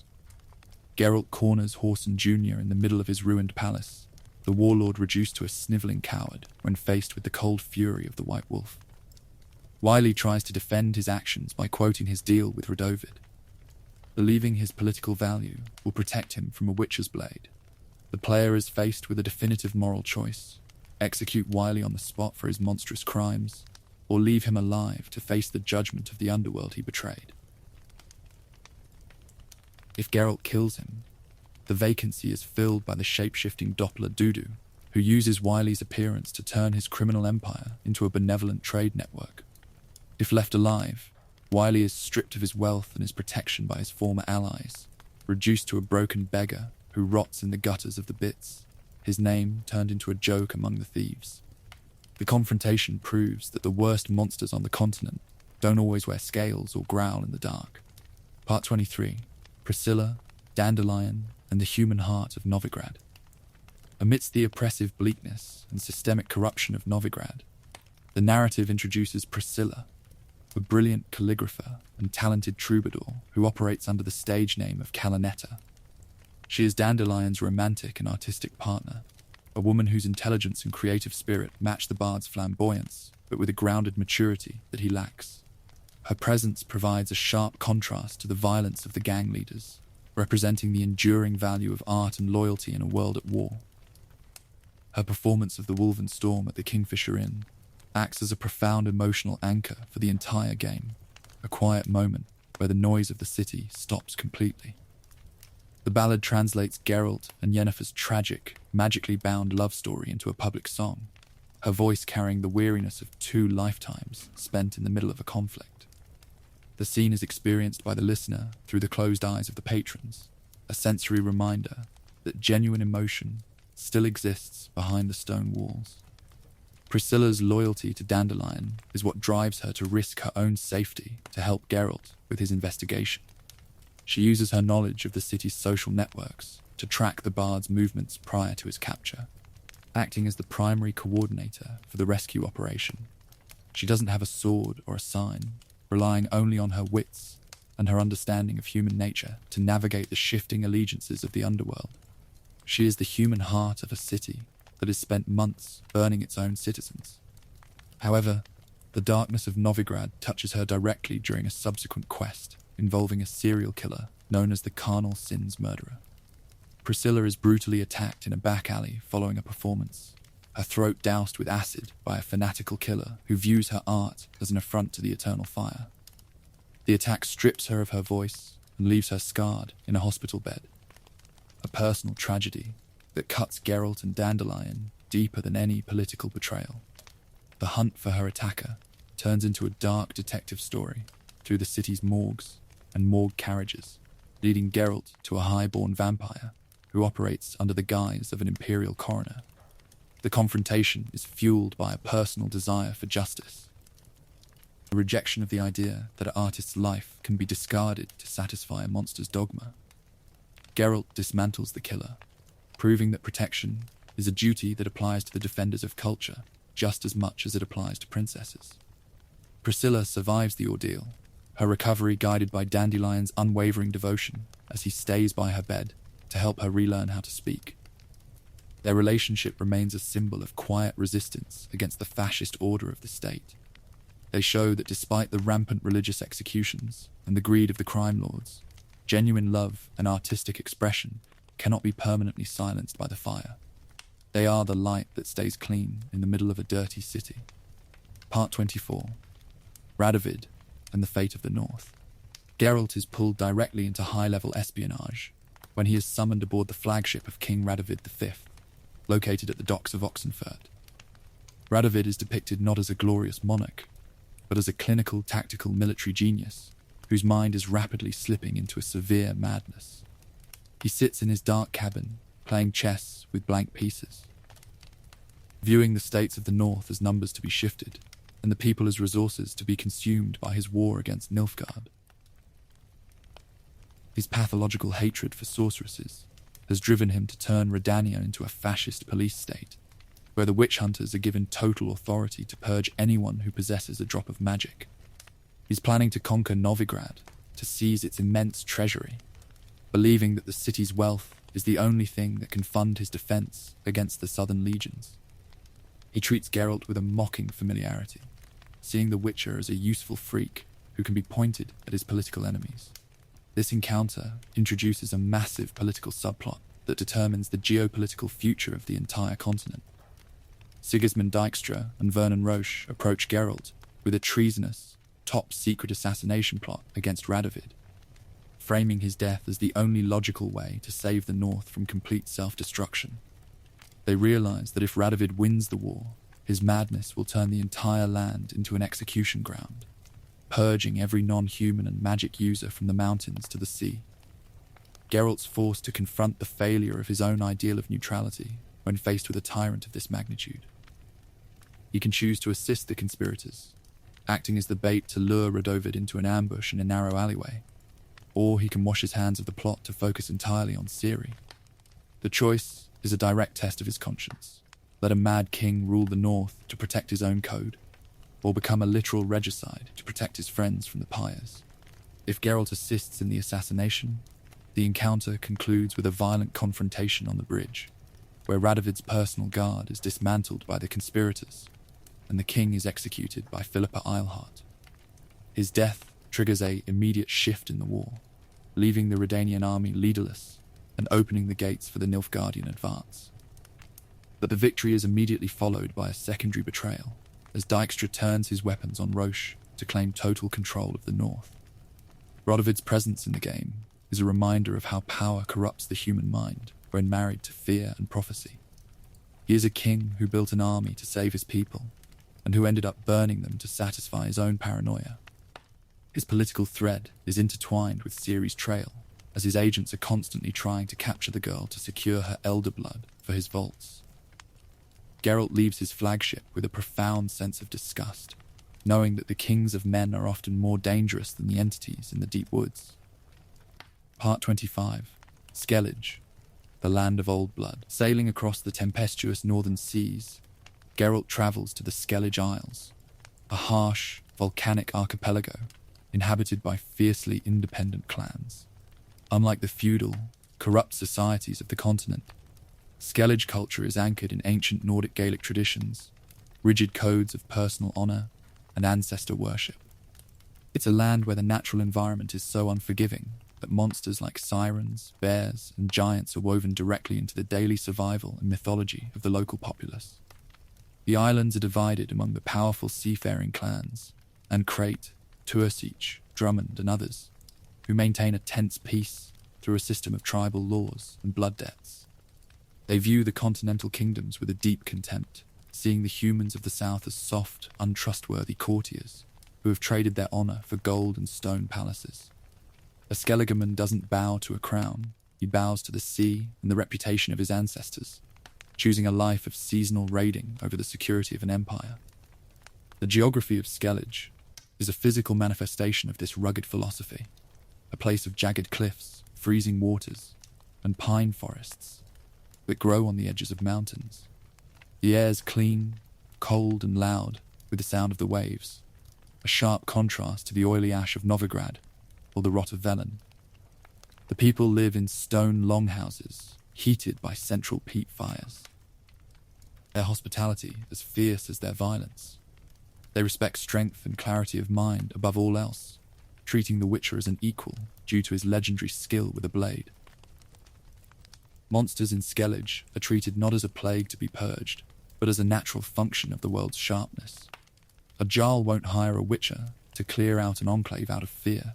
He'll hire him because his own warriors are busy preparing for a raid against Nilfgaard. The creatures of the islands, massive drakes, ice giants, and forest leshens, are part of the local folklore. Their hunts celebrated in the songs of the Skalds. It's a world where the thin line between the natural and the supernatural is accepted as a fact of life. Ciri's relationship with the islands is deep, rooted in her childhood summers, spent at the fortress of Kaer Morhen, under the protection of Kraken Crate. The Skelligers remember her as a wild, ashen-haired girl who could handle a boat and run the mountain tracks with the best of their youths. They view her not as a genetic sequence or a political pawn, but as a daughter of the islands, a member of their extended clan, who has a right to their axes and their longships when the hunt closes in. Geralt arrives on the shores of Ard Skellige following a shipwreck. His search for Ciri reunited with the maternal urgency of Yennefer. They find a culture that is preparing to choose a new king, a political crisis that will turn their personal detective story into a decision about the future of the Isles. The old blood of Skellige is ready to boil, and the Witcher must learn to navigate the honor of the clans to follow the magical residue his daughter left behind on the ice. Part 26. Yennefer's methods. Reunited on the Skellige Isles, Yennefer's operational style contrasts sharply with Geralt's slow, deliberate investigation through the villages. Driven by an overwhelming, maternal panic for Ciri's safety, the sorceress abandons all ethical and magical boundaries to secure an immediate result. She doesn't have the patience for human diplomacy or local customs, viewing the laws of men and the sacred traditions of the islands as entirely expendable if they stand between her and her daughter. Her desperation is demonstrated during the infiltration of the sacred grove of Freya on the island of Hindarsjal. Having located the corpse of Skjal, a young village boy who had been dishonored and killed after helping Ciri escape, Yennefer chooses to execute a forbidden act of necromancy. She ignores the warnings of the local priestesses, drawing chaos from the surrounding earth to violently reanimate the dead boy's brain, forcing his decaying tongue to speak the memories of his final hours. The sequence is a masterclass in psychological horror, with the reanimated corpse screaming in physical agony as the dark magic tears through its nerve endings.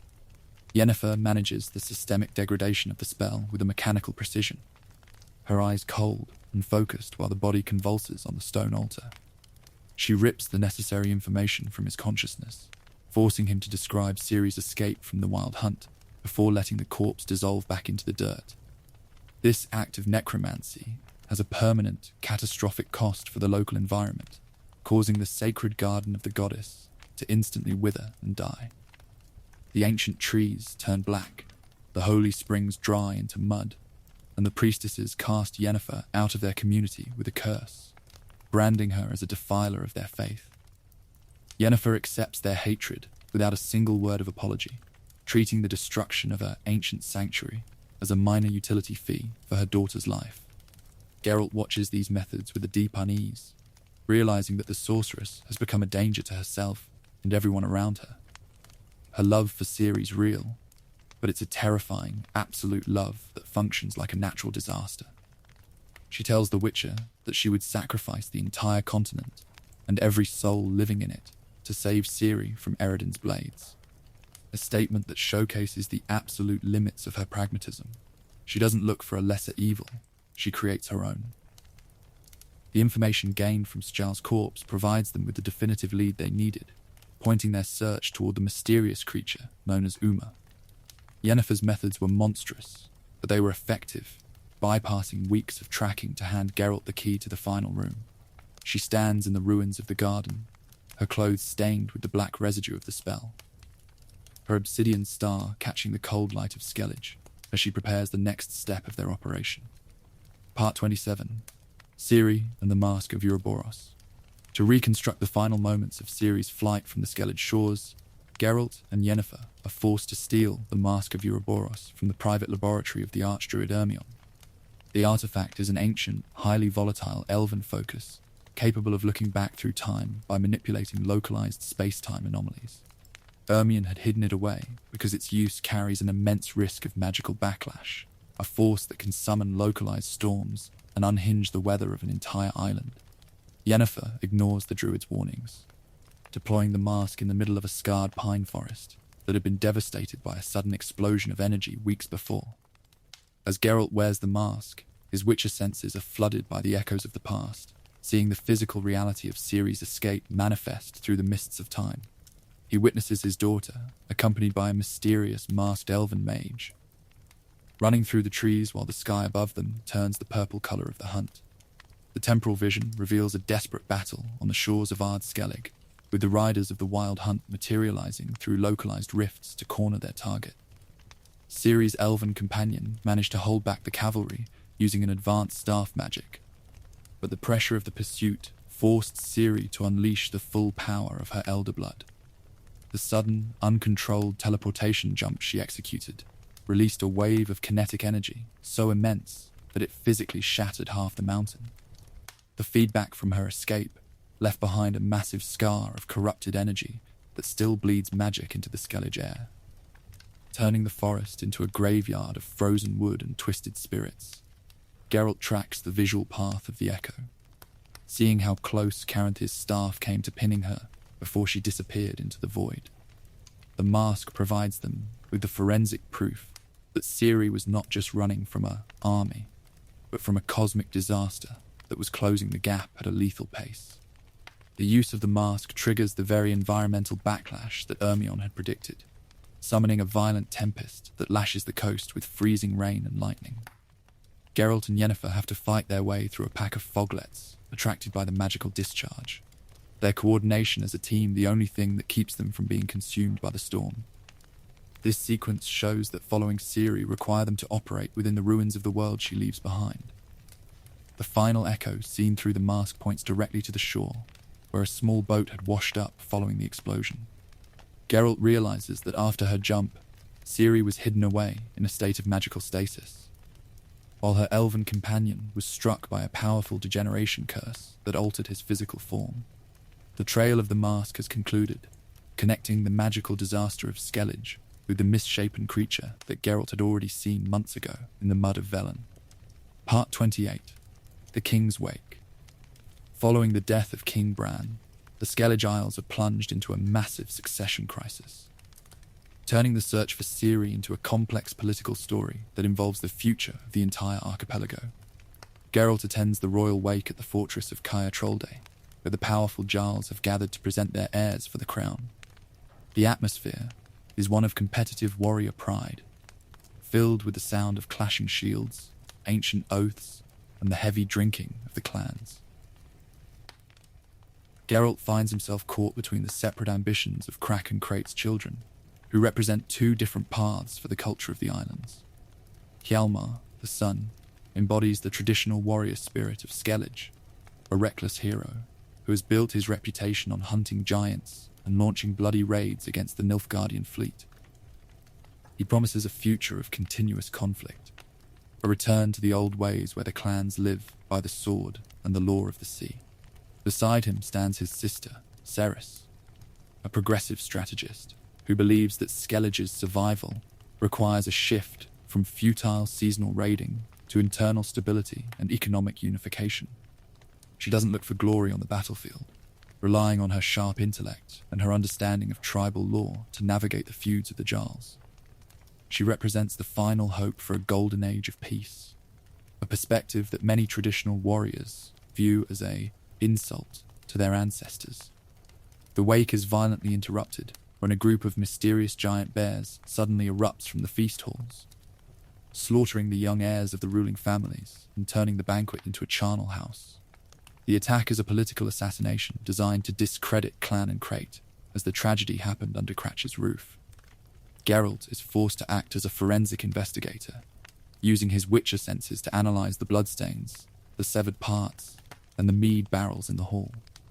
The investigation uncovers a deep conspiracy of poison and betrayal engineered by Berna Bran, the widowed queen who wanted to bypass the election to secure the throne for her son Svanrig.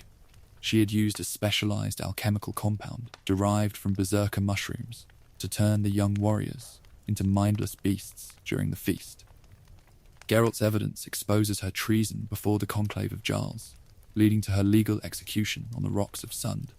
The player's choice to support either Cerys or Hjalmar in the aftermath of the investigation determines the cultural future of Skellige.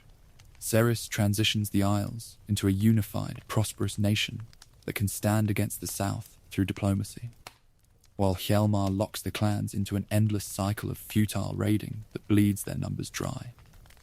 Geralt's search for his daughter has permanently reshaped the crown of the islands, proving that a witcher's shadow touches the history of every land he visits. Part 29. The Hymn and the Madness of Udalric. On the isolated island of Spikerug, Geralt encounters one of Skellige's most psychological monsters, a Hymn. This ancient shadow demon doesn't hunt in the woods. It fastens itself exclusively to individuals harboring immense, unconfessed guilt, feeding on their mental suffering and driving them to self-mutilation through horrific auditory hallucinations. The victim is Jarl Udalric, a man who believes he is being cursed by the gods after letting his brother drown during a storm years before.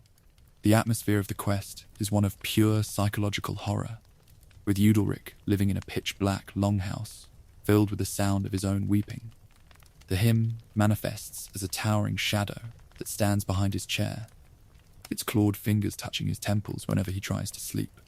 The monster has turned the Jarl into a puppet, forcing him to gouge out his own flesh to satisfy the voices in his ears, a situation that has paralyzed the administration of the entire island.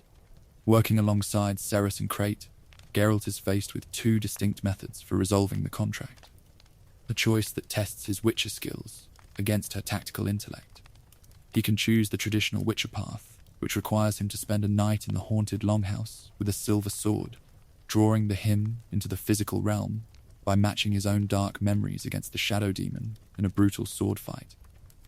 Alternatively, Geralt can trust Ceres's brilliant plan to execute a daring trick that can deceive the demon into abandoning its host. This path requires Geralt to participate in a scene of simulated moral horror. Ceres runs into the longhouse and hands Geralt Udalric's infant child, demanding that he throw the baby directly into a roaring oven to save it from the Shadow's curse. Without explaining the trick beforehand, Geralt has to make an immediate choice based on trust, ignoring the screams of the Jarl and his guards as he places the child into the fire. The him, believing Geralt has committed an act of absolute, unprovoked malice, instantly detaches itself from Udalric to fasten its shadow onto the witch's back. But the trick is revealed when Ceres opens the back of the oven, showing the baby safe in a stone trough, entirely untouched by the flames. Because Geralt feels no genuine guilt for the act, knowing it was part of a plan, the him finds no sustenance in his mutated blood, its form dissolving into the air with a screech of frustration.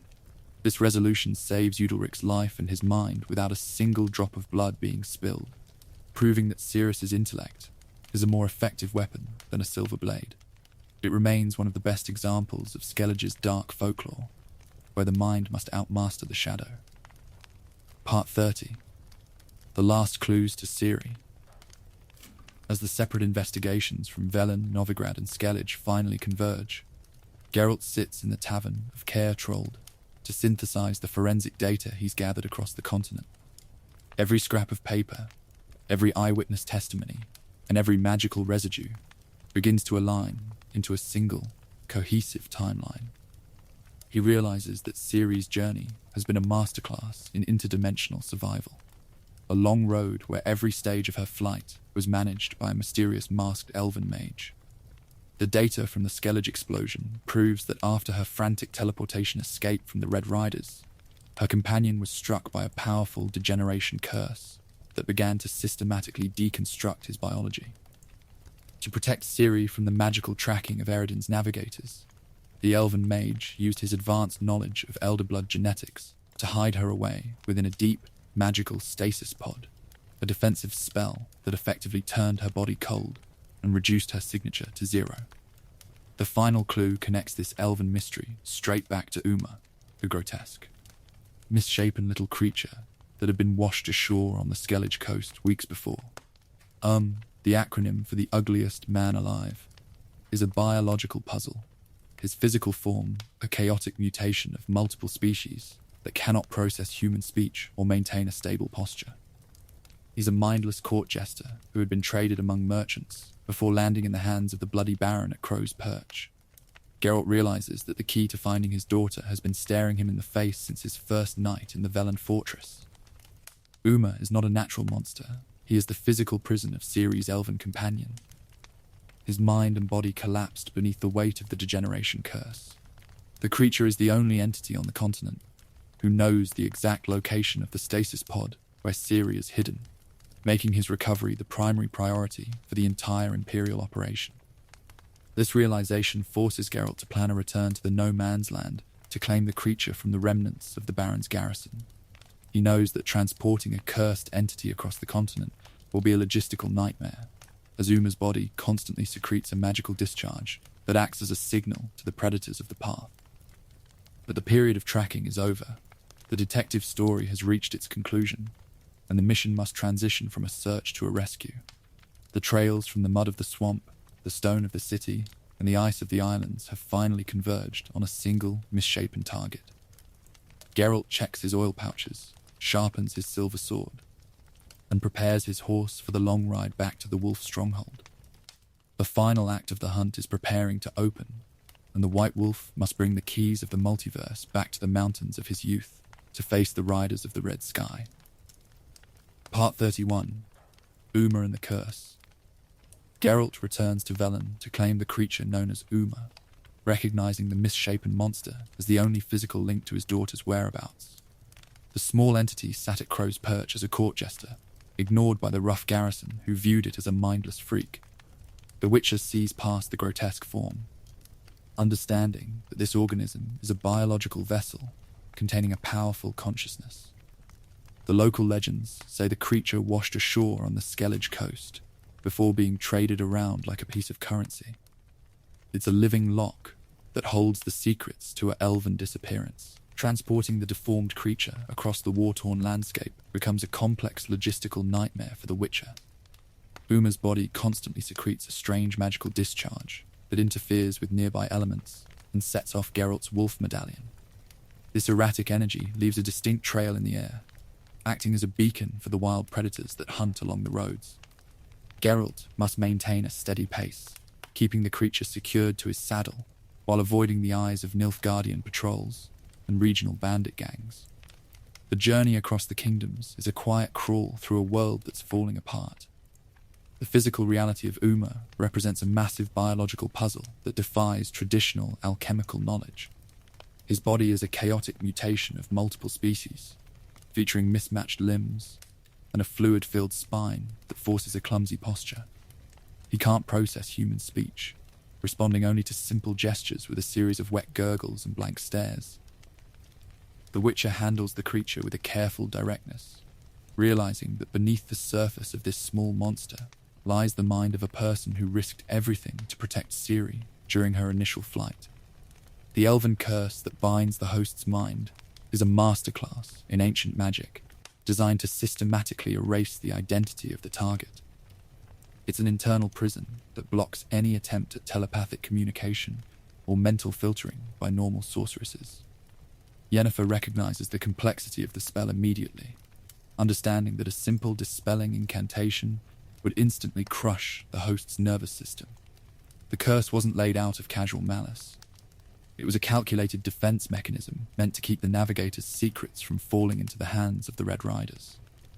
The silent entity represents the final fragment of the detective story that Geralt's been piecing together across 3 separate provinces.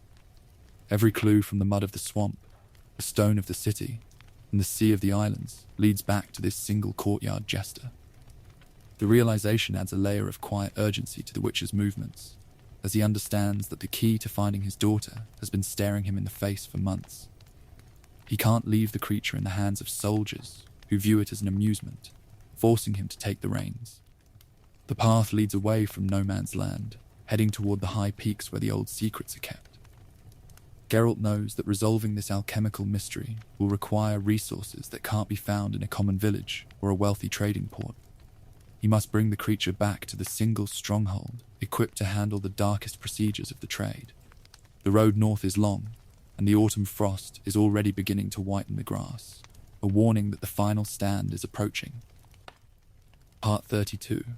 Kaer Morhen reopens. The old gates of Kaer Morhen creak open to welcome the remnants of a dying order, turning the ruined fortress into a temporary shelter for a family crisis. The stronghold sits in an isolated valley of the Blue Mountains, its stone walls cracked by historical sieges and its courtyards overgrown with wild weeds. It's a place of cold drafts and heavy silence, reflecting the slow extinction of the Witcher caste. Geralt brings the creature Uma into the main hall, where the remaining northern wolves have gathered for the winter. The reunion of the last surviving members of the school creates a tense domestic atmosphere, charged with years of unspoken resentment and shared grief. Vesemir, Lambert, and Eskel look at the amnesiac Geralt with a mixture of relief and professional weariness, seeing a brother who has been dragged back from the dead. The presence of Yennefer adds a sharp contrast to the masculine grit of the keep, as she immediately converts the old laboratory into a personal command center. The Witchers find themselves acting as servants to a sorceress, moving heavy apparatus and gathering rare herbs beneath her strict direction. The psychological scars of their shared history surface during the quiet hours before the procedure begins. The men indulge in a night of heavy drinking, using the fortress supply of White Gull to dull the exhaustion of the path. They mock each other's armor, argue over contracts, and dress up in Yennefer's expensive gowns to mock the protocols of the lodge. It's a scene of dark humor that masks a profound fear of the future, a realization that they are likely the last generation that will ever hold the silver swords. The castle walls are full of ghosts that don't make a sound. Memories of the night the fanatical mob slaughtered their teachers and broke their equipment. The witches look at the empty beds in the dormitory and remember the children who didn't survive the training. A trauma that binds them together more tightly than any blood tie. Geralt's presence is a reminder that the world outside doesn't respect their sanctuary, and that the wars finally reached the gates of their home. They are a collection of outcasts, preparing for a battle that has no place for neutrality. Yennefer's maternal panic for Ciri's safety drives her to ignore the professional pride of the witches, pushing them to their physical limits to prepare the workspace. She hasn't slept in days, her hair messy, and her obsidian star catching the firelight while she studies ancient texts. She knows that the fortress is the only place where the magical signature of the curse can be contained without alerting the tracking mages of Nilfgaard. The domestic space of their past has been turned into a laboratory for an experimental rescue. The night ends with the morning sun touching the frozen peaks, bringing a cold clarity to the hall. The drinking is over, the bottles are empty, and the alchemical fires are lit beneath the stone vats. The witches stand around the central table, their expressions hard as they look at the small creature who holds their future. They are ready to begin a procedure that will force them to confront the darkest secrets of their own creation, opening a door that was supposed to stay shut forever. Part 33. The Trial of the Grasses Echo. Lifting the elven curse from Uma requires Yennefer to execute the foundational step of the forbidden Trial of the Grasses. The brutal process used to create witches. Because the creature's body cannot withstand traditional dispelling magic, they must flood his system with highly toxic mutagenic elixirs to open his genetic matrix. This requirement forces the remaining wolves to open the old alchemical cabinets, handling the very substances that broke their own bodies during their childhood. The laboratory becomes a place of medical horror and clinical cold. The sequence is clinically agonizing, with Uma secured to the central stone table while the toxic decoctions are injected into his veins. The old witches manage the alchemical apparatus with a stiff discipline, watching the dials and the fires, while Yennefer directs the flow of chaos. Every groan from the small creature echoes through the stone hall, acting as a sensory trigger that brings back the memories of their own table torture. They remember the nights they lay in the dark while their muscles tore and their eyes shifted into the cat-like voids. The mutation process is a delicate calculation of survival, requiring the constant stabilization of the host's vital organs. Uma's system begins to undergo a rapid, catastrophic failure as the mutagens deconstruct his physical form from the cellular level. His heart slows to a dangerous rhythm, his skin turns a pale grey, and black fluid leaks from his ears. Yennefer operates the magical filters with a mechanical precision, ignoring her own exhaustion to maintain the thin line between transformation and death. The witches stand as silent witnesses to the dark science that made them, realizing that the secrets they guarded for centuries are being used to save an elven stranger. Lambert openly voices his disgust for the process, seeing the trial as a systematic cruelty that shouldn't be repeated on any living thing. But the necessity of the search overrides their moral reservations. They need the host alive, and the alchemical matrix is the only language that the curse understands. It's a dark compromise that defines the reality of their profession. The physical form of Uma begins to shatter apart as the genetic stabilizers reach the core of the spell. The grotesque outer skin splits open like an old shell, releasing a heavy discharge of magical energy that extinguishes the laboratory fires and rattles the iron bars. The transformation is an absolute deconstruction, a messy birth where the creature's misshapen limbs are ironed out by the force of the elemental magic. The witcher's senses register a shift in the room's temperature, a sudden heat that replaces the cold draft of the keep.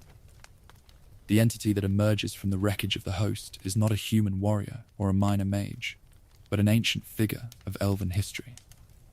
He lies on the stone table, his long limbs pale and his hair dark, his breathing shallow as the final remnants of the mutagens clear his blood. The old curse has been lifted, leaving behind a exhausted sage who holds the key to the final room. The witches lower their tools, their hands shaking from the strain of a midnight ritual that has echoed the most traumatic night of their lives. Part 34. Avalak revealed. The creature Uma shatters apart to reveal Avalak, an ancient and powerful Velen, a knowing one from the parallel realm of Tirnalia. He is an elven sage, whose history spans centuries of genetic manipulation and multiversal travel, a figure who views the human kingdoms with a cold, scholarly detachment. His presence in the laboratory changes the nature of the crisis.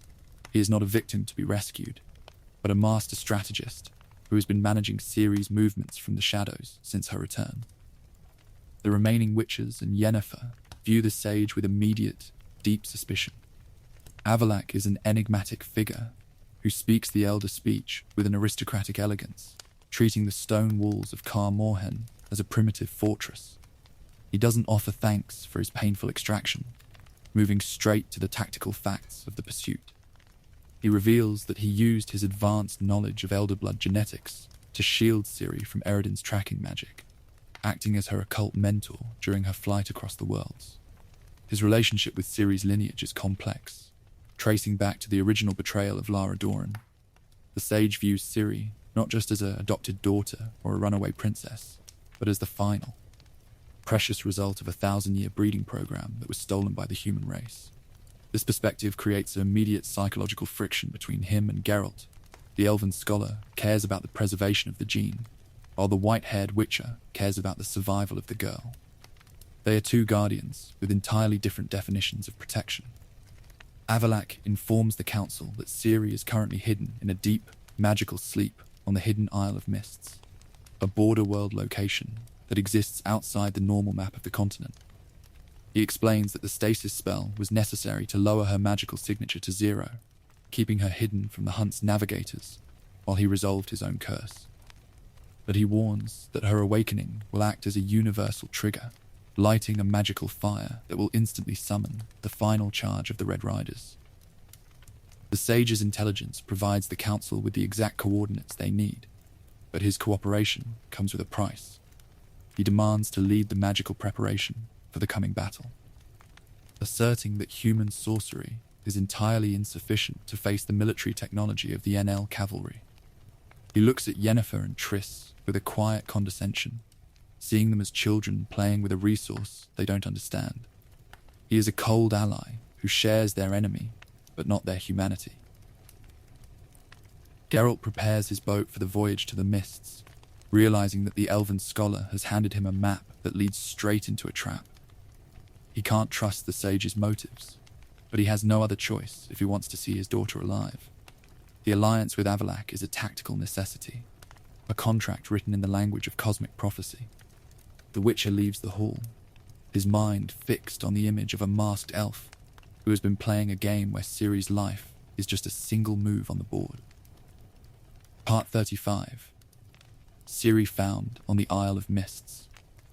Geralt sails alone into the ethereal, silent location known as the Isle of Mists, navigating his small boat through a localized labyrinth of magical fog. The island exists on the edge of reality, a place where the waves don't make a sound and the trees grow in distorted shapes. The air is thick with the scent of old moisture and ozone, a sensory reminder that he has stepped outside the boundaries of the northern kingdoms.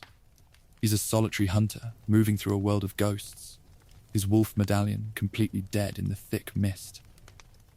After helping a stranded group of eccentric castaways resolve a localized problem with the island's monsters, Geralt enters a small wooden cabin in the center of the woods. He finds Ciri lying on a simple bed, her body physically cold and her breathing entirely stopped. The stasis spell has reduced her to a marble statue, her features pale and her ashen hair loose on the pillow. The narrative delivers a quiet, masterful sequence of profound grief as the Witcher realizes he has spent years chasing a corpse. He sits by her side and holds her cold hand, the stoic armor of his mutations completely collapsing under the weight of his apparent failure.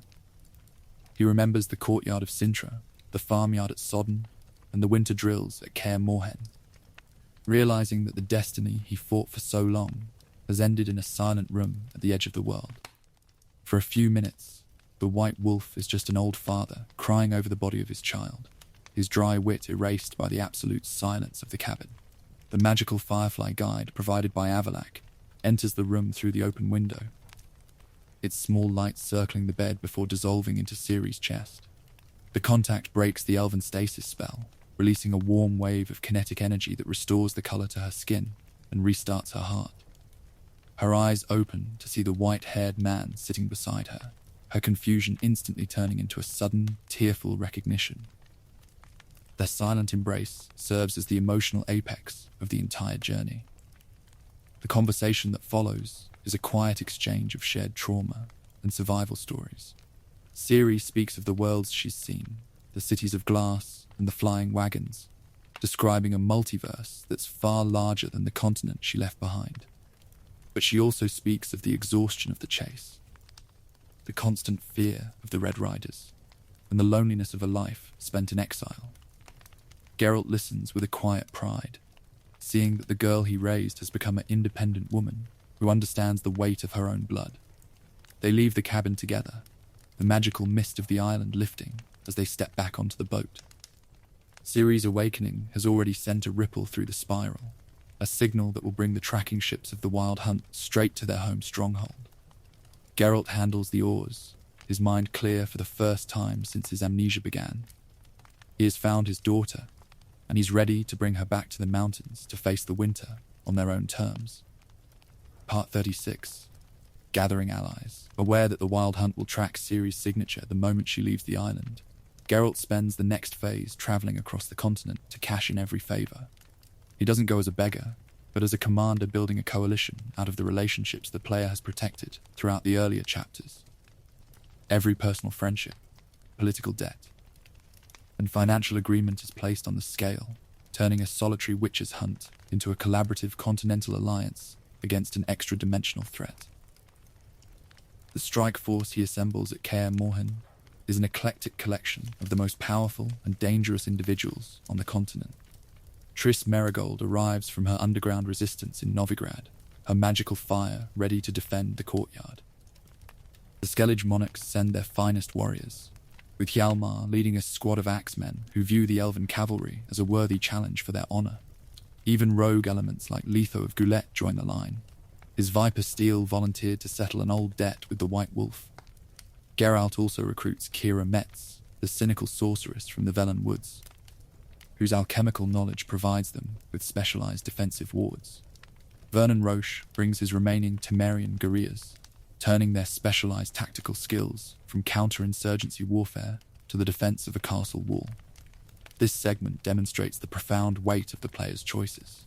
An individual who was alienated or killed in an earlier chapter cannot stand in the yard, leaving the defenses thinner.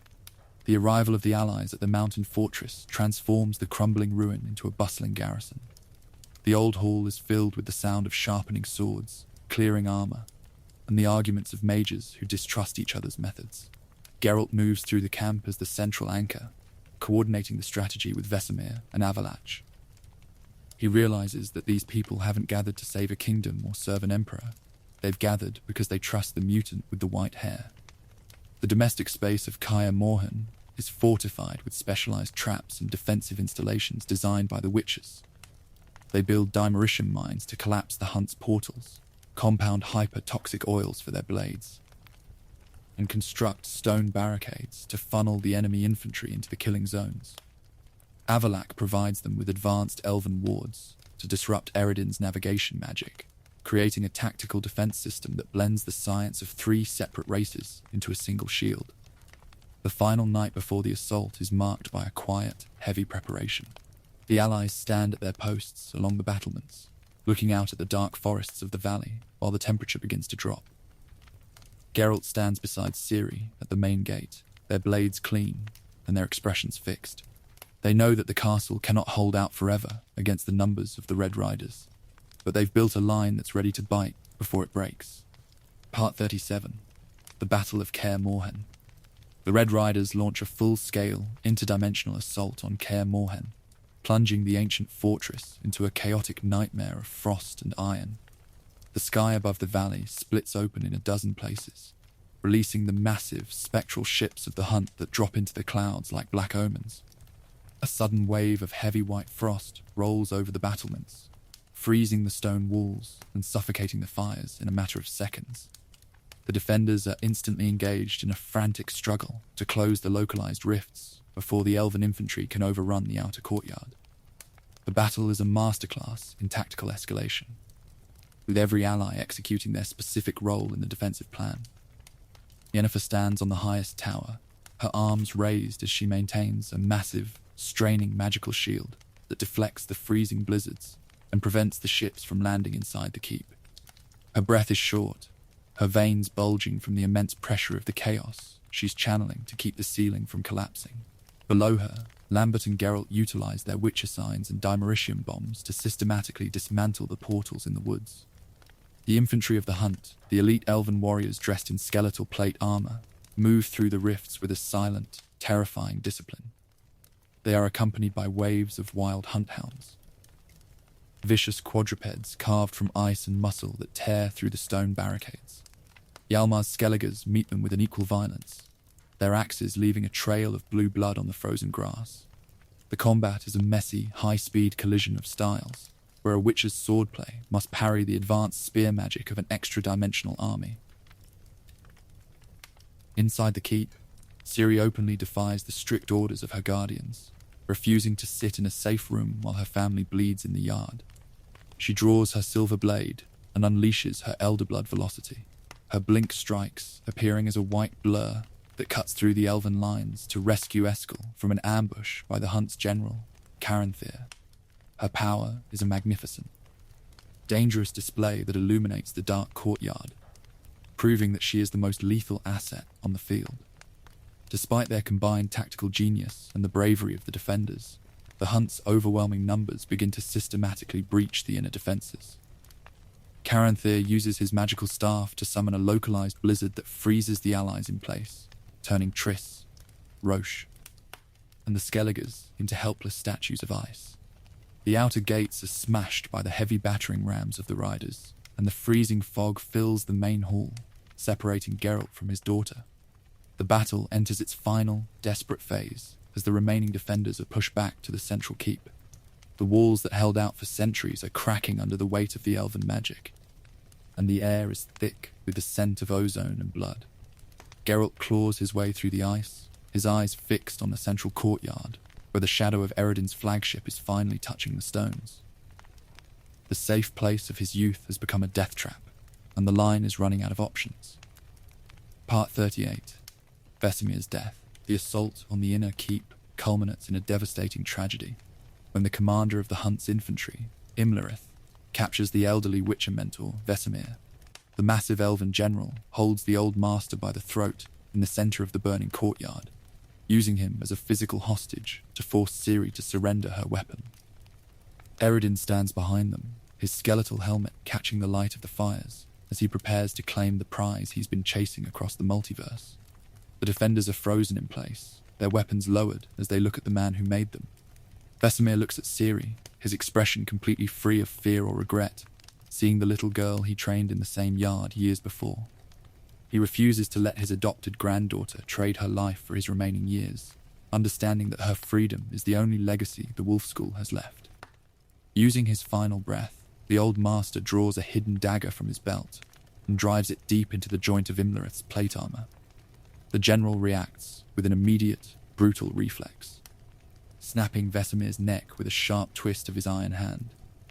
The sound of the breaking bone echoes through the silent courtyard, triggering an immediate and catastrophic psychological reaction in Ciri. Witnessing the murder of her grandfather figure breaks the mental constraints that had kept her elder blood power under control. She releases an uncontrolled, primitive shockwave of raw cosmic energy that erupts from her chest like a white sun. The sound is a deafening sonic scream that tears the tiles from the roofs and shatters the stone arches into dust. The wave of elder blood magic is so immense that it physically destabilizes the space-time rifts, forcing Eredin and his remaining army into a frantic, disorganized retreat to escape being erased by the feedback. Kaer manages to open a single portal to pull his king back into the void, just as the courtyard stone begins to melt from the heat of the discharge. The Wild Hunt's vanguard is broken, their flagship forced back into the clouds, leaving behind a ruined fortress and a dead master. Avalak manages to execute her advanced sleep spell to pacify Ciri before her power can level the entire mountain, bringing a sudden, heavy silence back to the valley. The allies break from their ice cages to find Geralt kneeling beside the body of his mentor. The old man lies in the dirt of his own courtyard, his wolf medallion resting on his chest, his eyes fixed on the sky he protected for centuries. The father of the wolves is gone, and the fortress is just a collection of cold stone. The funeral pyre is built on the edge of the cliffs, with the remaining witchers burning the body of Vesemir according to the ancient protocols of their order. As the smoke rises into the autumn sky, Geralt picks up the old man's steel sword, his expression hardening into a focused, freezing resolve. The period of hiding and defense is officially over. The loss has permanently shifted the narrative dynamic. The wolf school will no longer run from the hunters, and the path now leads straight toward vengeance. Part 39. Ciri after Kaer Morhen. Following the emotional funeral pyre of Vesemir, the ancient fortress of Kaer Morhen is abandoned forever, its fires extinguished and its gates left to the wind. The remaining witches scatter onto the path, leaving Geralt, Yennefer, and Ciri to face the final phase of the war alone. Ciri undergoes a profound psychological transformation during the days that follow, her sorrow over her grandfather's death hardening into a fierce desire for self-determination and vengeance. She's done with being a prize to be protected or an asset to be managed by the mages. She refuses to submit to the political protocols of the Lodge of Sorceresses, who have reassembled in Novigrad to manage her future. She sees them for what they are, political scavengers who want to use her royal lineage to secure a seat at the peace tables. This independence requires Geralt to completely alter his approach to fatherhood. He can no longer act as an authoritative supervisor who decides her destination. He must become a supportive partner who trusts her confidence and lets her make her own choices. The narrative tracks this delicate relationship through a series of small, human interactions that determine her psychological resolve before the final battle. Geralt can choose to engage in a simple snowball fight in the courtyard to break her performance anxiety, or he can let her vent her rage by destroying Avalak's private workspace when the strain of the prophecy becomes too heavy. These choices aren't trivial distractions. They are the fundamental blocks of her confidence, proving that she's viewed as a person rather than a cosmic tool. Ciri's determination to take the initiative leads her to plan an immediate strike against the forces that broke her home. She knows that Eredin is regrouping in the void, and that the remaining crones are still hunting the peasants of Velen. She doesn't ask for permission from Yennefer or the Emperor, packing her saddlebags and sharpening her witcher steel for an independent campaign. She's transitioned from the role of the deer to the role of the wolf, her eyes reflecting the same iron grit that made her ancestors famous. Geralt joins her on this road, his role shifting from a guardian to a shield that stands beside her blade. He sees that the girl who fell into the sodden farmyard has outgrown his academy, her movements possessing a speed and authority that matches his own mutations. They ride through the northern forests as two professionals who share a blood tie and a single goal. The political chess moves of Vizima mean nothing to them now. They are a family tracking a monster. The path leads back toward the muddy province of Velen, where the old horrors are waiting for their tribute. Ciri's resolve is clear. She will not face the final storm until the blood debt of Kaer Morhen has been paid in full. The Witcher checks his leather armor, prepares his potions, and follows her into the dark, knowing that the girl's confidence is the only shield that can withstand the cold of the coming ice. Part 40. Bald Mountain. Without consulting Yennefer or the remaining allies in Novigrad, Geralt and Ciri launch a independent, two-man guerrilla strike against the peak of Bald Mountain. The volcanic mountain sits over the Velen swamps, its cliffs permanently shrouded in sulphurous smoke, and its peak serving as the site for the local pagan Sabbath. Here, the remaining peasantry have gathered to celebrate the harvest, unaware that their dark matriarchs are currently hosting Eredin's premier general, Imlerith. The sequence serves as a direct payload of narrative revenge for the murder of Vesemir. The ascent is a vertical battle through a pack of unique monsters and fanatical cultists who guard the lower passes. Ciri and Geralt move through the crowds of worshippers like shadows, their white hair hidden beneath rough traveller hoods, until they reach the inner gates. The distinction in their current targets is clear. Ciri descends into the subterranean roots of the mountain to slaughter the remaining crones, while Geralt scales the fiery cliffs to challenge the elven general to a final duel of physical power. Ciri's combat with Wispis, Bruis and Weavis is a fast-paced, bloody dance through the mud of an underground cavern. The hags fight with a primordial malice, using their weight, their claws, and their dark flesh magic to turn the cave into a trap. But Ciri's velocity is completely overwhelming. Her blink strikes flash through the dark, severing limbs and disabling their clairvoyant surveillance network. She dismantles two of the sisters in a matter of minutes, leaving only Weavis to escape into the swamp with Vesemir's stolen medallion. On the summit, Geralt faces Imlerith in a heavy, cinematic duel that tests his Witcher reflexes against the elven tyrant's massive shield and mace. The general fights with an arrogant, crushing strength, his iron plate armor completely impervious to standard strikes. Geralt is forced to rely on his speed, dodging the heavy swings until Imlerith grows tired from the weight of his own weapon. In a final, brutal exchange, Geralt shatters the general's helmet, exposing his face before incinerating his skull with a point-blank Igni sign. The death of Imlerith is an act of raw justice that purges the courtyard memory of Kaer Morhen. Geralt uses the general's own mace to break his spine, leaving his body to rot on the same mountaintop where he had celebrated his conquests. The white-haired mutant stands on the edge of the cliff, his breathing heavy as the smoke clears, looking down at the province of Velen that has finally been stripped of its primary masters. The hags are broken, the general is dead, and the blood debt has been paid. Ciri meets him at the gates of the summit, her clothes covered in the black blood of the bog and her expression serious. They leave Bald Mountain behind as the common folk flee the village below, realizing that the old order of no man's land has been permanently dismantled in a single morning. They haven't saved the world from the frost, but they've proven to the Red Riders that the witches still know how to kill a god. Part 41.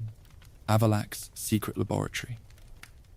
To uncover the true nature of Avalak's involvement in her life, Geralt, Yennefer, and Ciri infiltrate his hidden laboratory, located on an isolated island off the Skellige coast. The workspace is a stark contrast to the grime of Kaer Morhen, a clean, clinical sanctuary of stone and marble that reflects the advanced civilization of Tir Nalia. Here, the elven sage has spent decades conducting high-level research into the space-time anomalies of the multiverse, his notes written in an elegant script that details the history of the Henikeia. The investigation uncovers the highly clinical, deeply uncomfortable reality of elven eugenics. Geralt uses his Witcher senses to analyze the genealogical charts that span entire walls, tracking Ciri's bloodline across centuries of human and elven history. Every marriage, every miscarriage, and every birth in her lineage has been meticulously documented and managed by the sages, proving that her existence was viewed as a scientific project long before she was born in Sintra. She's a single data point in a massive breeding program.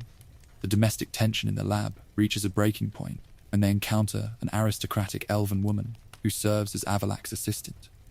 She looks at Ciri with a cold, racial contempt, revealing that the sage doesn't view the runaway princess as a genuine friend or a human daughter.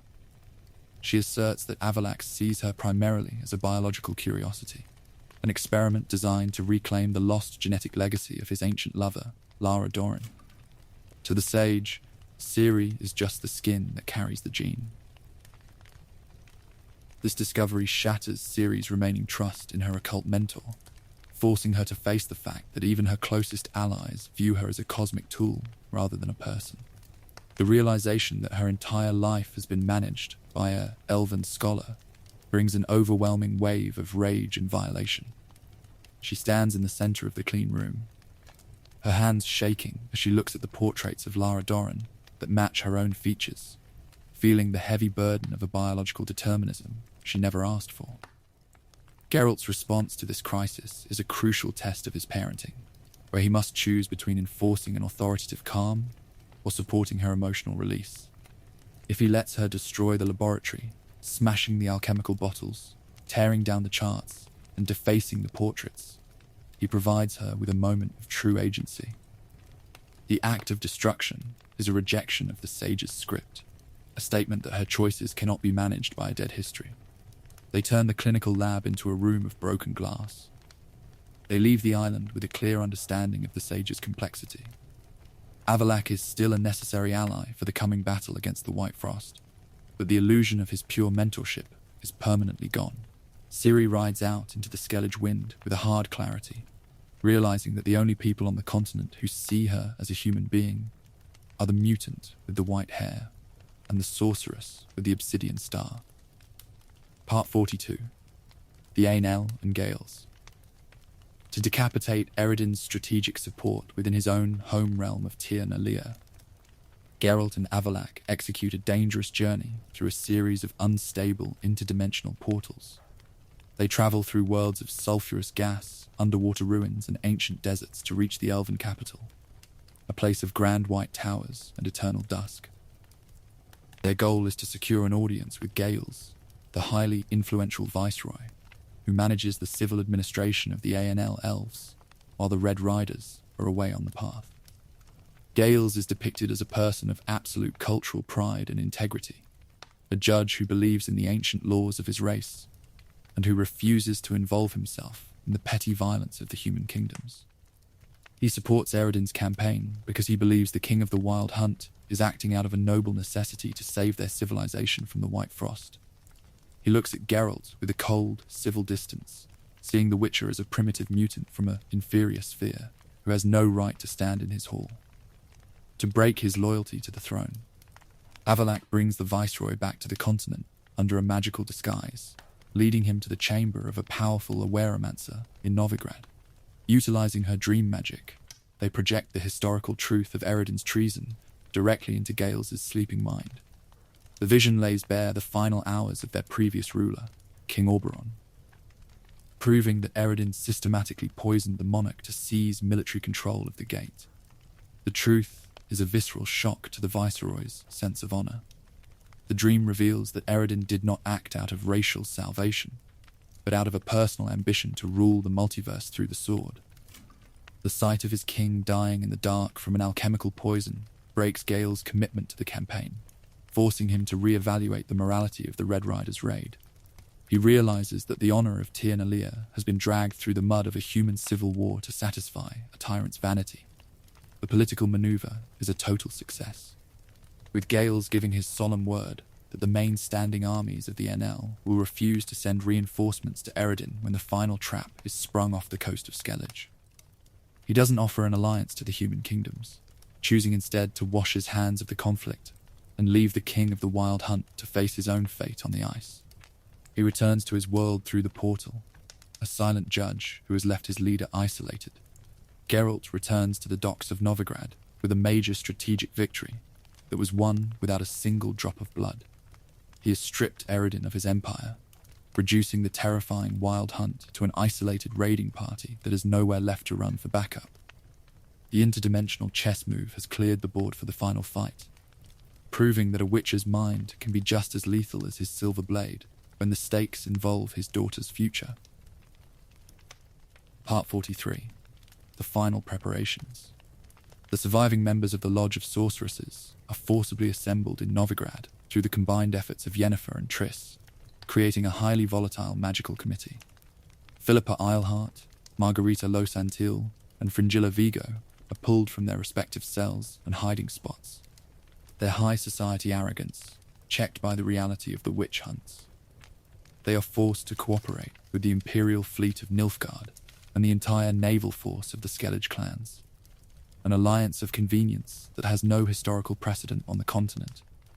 The final strategic plan is engineered by Avalach, who uses his advanced knowledge of elven technology to structure a naval trap off the isolated coast of Undvik. He intends to deploy the Sunstone, an ancient artifact capable of reflecting and concentrating cosmic light across the space-time barriers. By activating the stone at the old elven ruins, they will create a massive space-time illusion that will trick Eredin into thinking Ciri has been cornered without her guardians, forcing his entire flagship fleet to materialize within a localized real-world perimeter. The preparation is a massive exercise in military and magical logistics, with the black-clad dreadnoughts of Emperor Empire taking up positions along the outer bay, while the Skellige longships hide within the rocky cliffs. The sorceresses stand on the high ridges of the island, their dimeritium shackles removed to allow them to weave a massive collective ward that will seal the airspace once the hunt arrives. Geralt moves through the camp as the final coordinator, checking the lines and ensuring that the human soldiers don't turn on their elven allies before the trap springs. The dynamic between the separate factions is thick with suspicion and old grudges. The Skellige warriors loathe the Nilfgaardian occupiers who burned their coastal villages, and the sorceresses are constantly looking for an opportunity to escape the Emperor's supervision to reclaim their political influence.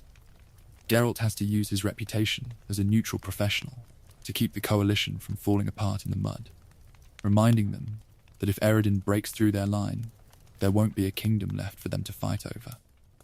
Ciri spends her final hours of freedom in the camp, her expression calm as she prepares her mind for the final sprint. She knows that the battle on the ice is just the preamble to her real task, and that the Sunstone is the key that will unlock her destiny. She handles her silver sword with a cold familiarity, refusing to waste time on the long speeches of the mages. She trusts only the white-haired mutant who stands beside her at the boat, the father who has followed her through every swamp and city on the map. The night concludes with the activation of the Elven Stone, its light piercing the clouds like a silver spear that illuminates the dark sea. The air temperature drops instantly, a sensory sign that the space-time barriers are failing and that the Red Riders have accepted the bait.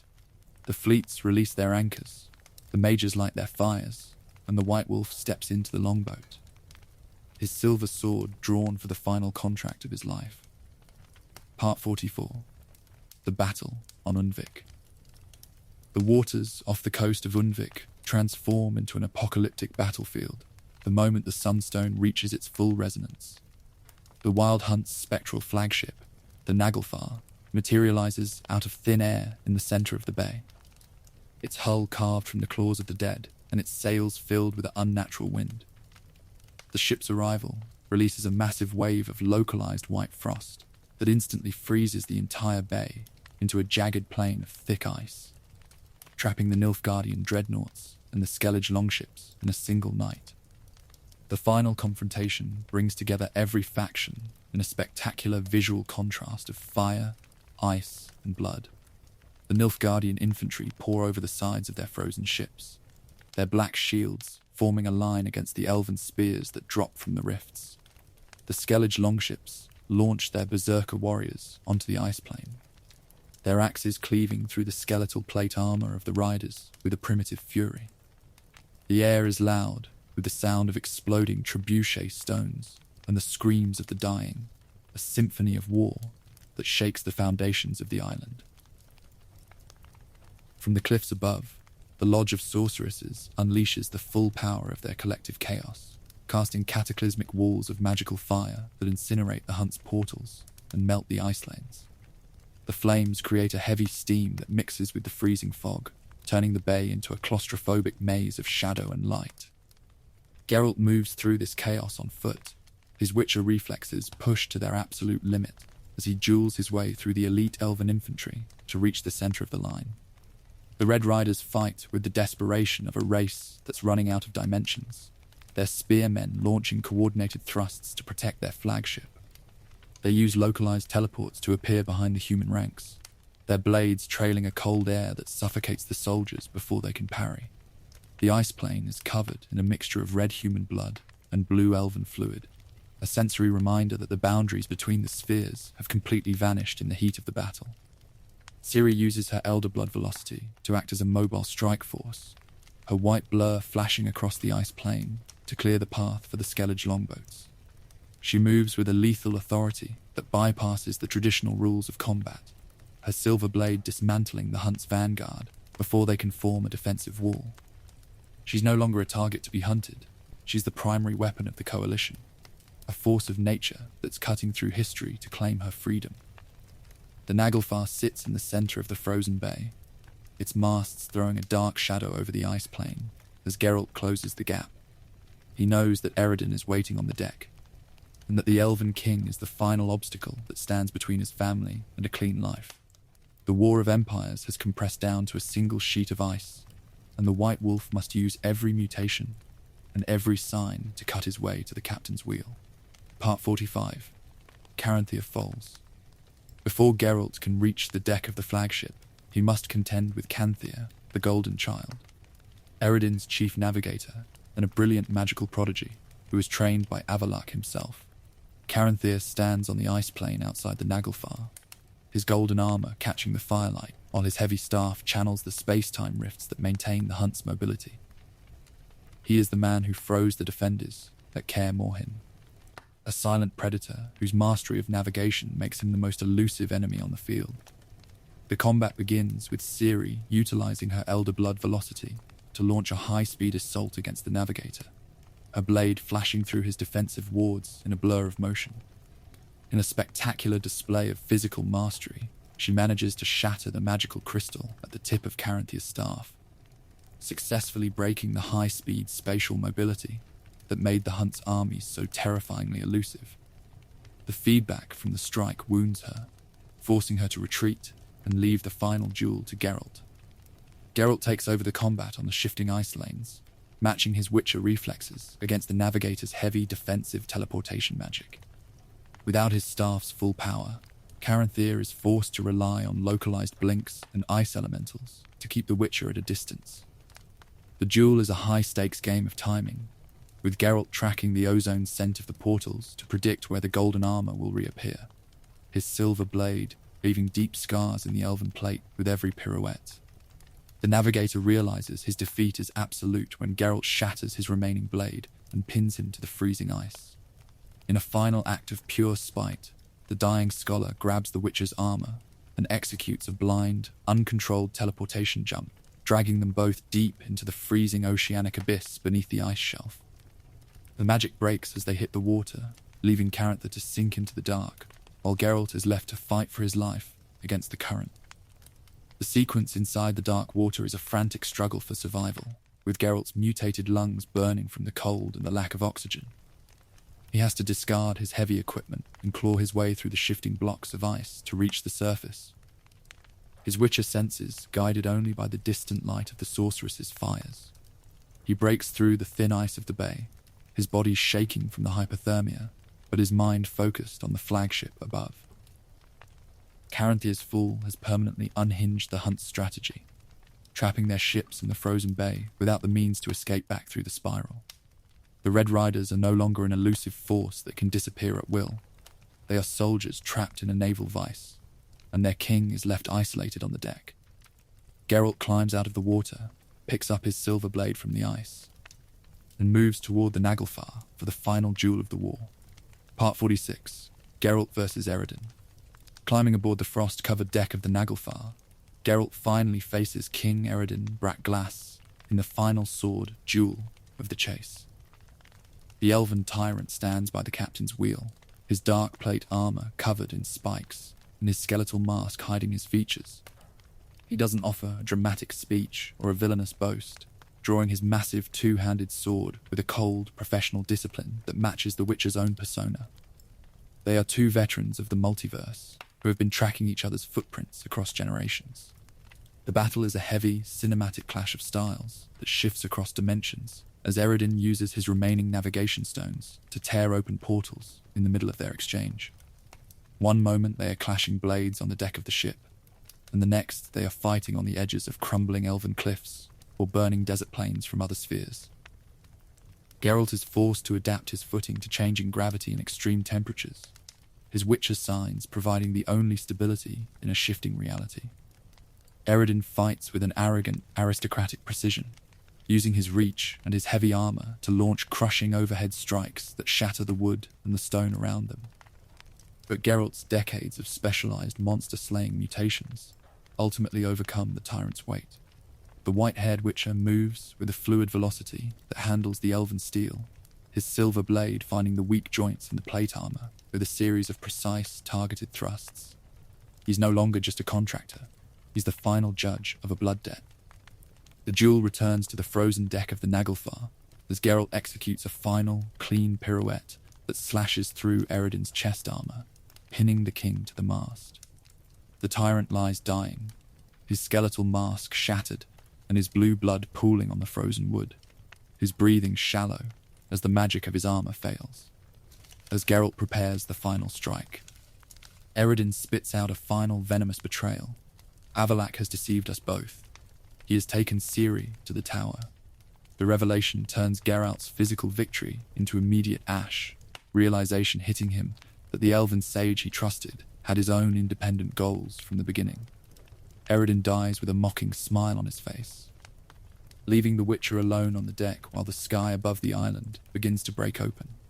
The king is dead, the wild hunt is broken, but the real crisis of the multiverse has just opened its gates on the ridges above.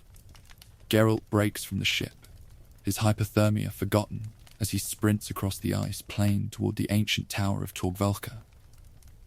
He knows that the elven scholar has taken his daughter into the eye of the storm, and that the final battle for her soul is happening in a place where his swords cannot protect her.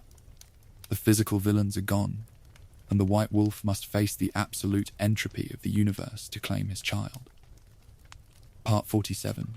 Ciri and the White Frost. With Eredin executed and the wild hunt dismantled, the narrative strips away the physical villains to reveal the true existential threat of the universe, the Ted Dyred, the time of end. The White Frost is not a localized winter storm or a change in the weather, but a mobile, extra-dimensional climate apocalypse, a cosmic phenomenon of absolute entropy that freezes entire realities down to the atomic level.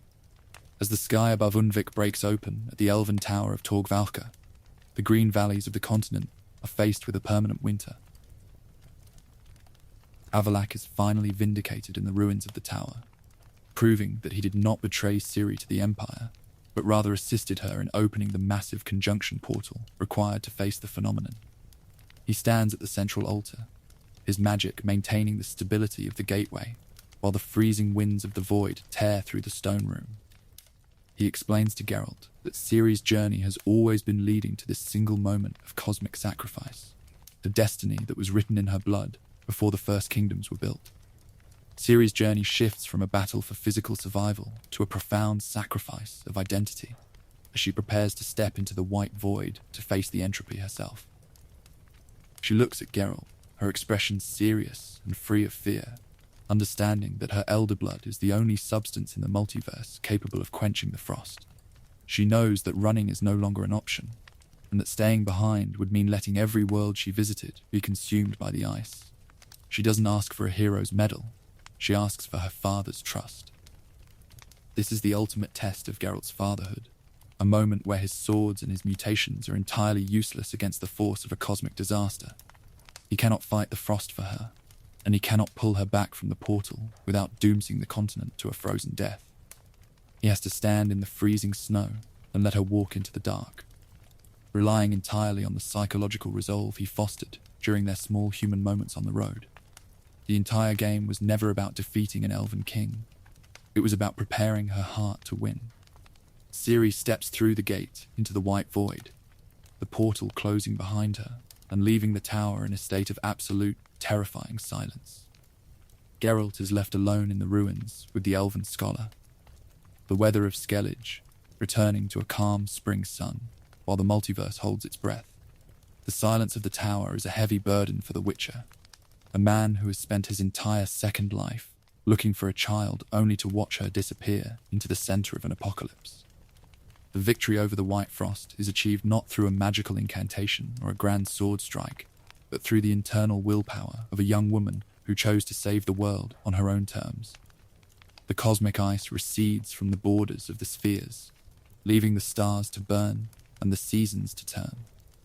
But for the White Wolf, the world remains frozen until the final result of her choice walks back through the mist, a conclusion that depends entirely on the history they built together. Part 48. Ciri's ending. The emotional culmination of Ciri's fate is determined by a hidden, systemic score engine tracking Geralt's paternal choices throughout their journey on the road. The game entirely rejects traditional moral binaries of good versus evil, focusing instead on the complex psychology of parenting. If Geralt treated Ciri with a suffocating overprotection, traded her location for imperial gold in Vizima, or micromanaged her conversations like an authoritative supervisor, she lacks the internal confidence to survive her confrontation with the White Frost. This failure results in the death ending, the absolute tragedy of the saga, where Ciri does not return from the White Void, and her identity is permanently erased by the ice. Geralt is left as a hollow shell of a man, his purpose destroyed by the loss of his family. He returns to the muddy swamps of Velen to hunt down the last remaining crone to recover Ciri's stolen wolf medallion, eventually choosing to sit in her cabin, while a wave of swamp monsters overruns the room. It's a dark, nihilistic end for the White Wolf. Conversely, if Geralt fostered her independence, allowing her to throw snowballs at Kaer Morhen, permitting her to speak to the sorceresses alone, and supporting her rage at the elven laboratory, she finds the internal strength to survive the cosmic entropy. Her return to the continent branches into two separate, permanent paths, based on the political choices the player made during the war. Each path provides a different shape of closure for her character and her relationship with the Witcher. In the Witcher ending, Ciri fakes her death to escape the burden of her royal bloodline, meeting Geralt at a quiet tavern in White Orchard. He hands her a custom-made silver blade, welcoming her to the anonymous, liberating life of a professional monster hunter on the path. This is the personal victory for Geralt. He has saved his daughter by giving her the freedom to be an outcast. They ride off into the sunset together, a father and daughter who have chosen the simple road over the crown. The Empress ending provides a more bittersweet, structural conclusion to her story. If Geralt led her to the Vizima Palace and the Nilfgaardian Empire wins the war, Ciri chooses to accept her dynastic duty to rule as the successor to Emhyr var Emreis. She realizes that her power can be used to alter the fate of millions, choosing the throne over the freedom of the road. Their farewell in the snow of White Orchard is a heartbreaking moment of transition, where the father must let his daughter become the state. Each outcome is a testament to the idea that parenting is the most permanent contract a man can sign. Ciri's future is not decided by an ancient prophecy or an elven sage, but by the small human choices made in the corners of the map. Geralt's legacy is written not in the blood of the kings he killed, but in the confidence of the woman he raised, a final answer to the question of whether a mutant can hold a family together. Part 49. The Fate of the Continent. The geopolitical epilogue of the Third Northern War scales back up to the macro level, delivering cold historical closure based on Geralt's involvement in the political side quests. The lines on the map and the fate of entire civilizations are rewritten by his decisions, proving that even a neutral Witcher leaves a permanent shadow on the history of the continent. The kingdoms of the north are either swallowed by the black sun of Nilfgaard or transformed into military states that burn their own resources. If King Radovid V survived the war, his paranoid military genius permanently repels the Nilfgaardian legions at the front lines. But his victory brings a reign of terror to the northern kingdoms, as his madness escalates into a complete, systematic genocide of every non-human, mage and herbalist on the map. The pyres of Novigrad spread to every village from Redania to Cadwen, turning the entire land into an execution ground where the fire of fanaticism consumes any hope of a civil future. Alternatively, if Geralt assisted in Radovid's assassination and defended Vernon Roche against Dijkstra's betrayal, a victorious Nilfgaard swallows the entire north. Emperor Emhyr var Emreis crushes his domestic opposition with a clinical efficiency, executing the treacherous nobles before restoring a semi-autonomous Temerian vassal state. This path brings a cold, bureaucratic stability to the continent, replacing the religious terror of the witch hunters with the organized taxation and law of the Southern Empire. If Geralt chose to support Sigismund Dijkstra instead, the former spy master seizes total control of the Redanian throne, using his tactical mind to defeat Nilfgaard and unify the north under a single industrial state. His rule is defined by economic progress and total security, but it's a cold, calculated tyranny that treats the common folk as components in a state machine. He enforces order through a sprawling network of spies, erasing the traditional freedom of the free cities to maintain his production lines. Meanwhile, on the Skellige Isles. The fate of the throne determines the cultural future of the clans. If Ciri Crepe takes the crown, she transitions the archipelago into a peaceful, economically unified golden age, using her intellect to guide the islands away from futile violence. If her brother Halmar rules, the Isles are locked into an endless, bloody cycle of seasonal raiding against the Nilfgaardian coast, a traditional warrior policy that drains their numbers and leaves the clans to die on the sea. The macro world moves on long after Geralt's personal story concludes, its borders fixed by the steel and the coin of the powerful. The common folk return to their fields or their slums, their lives governed by whichever banner flies over their garrison.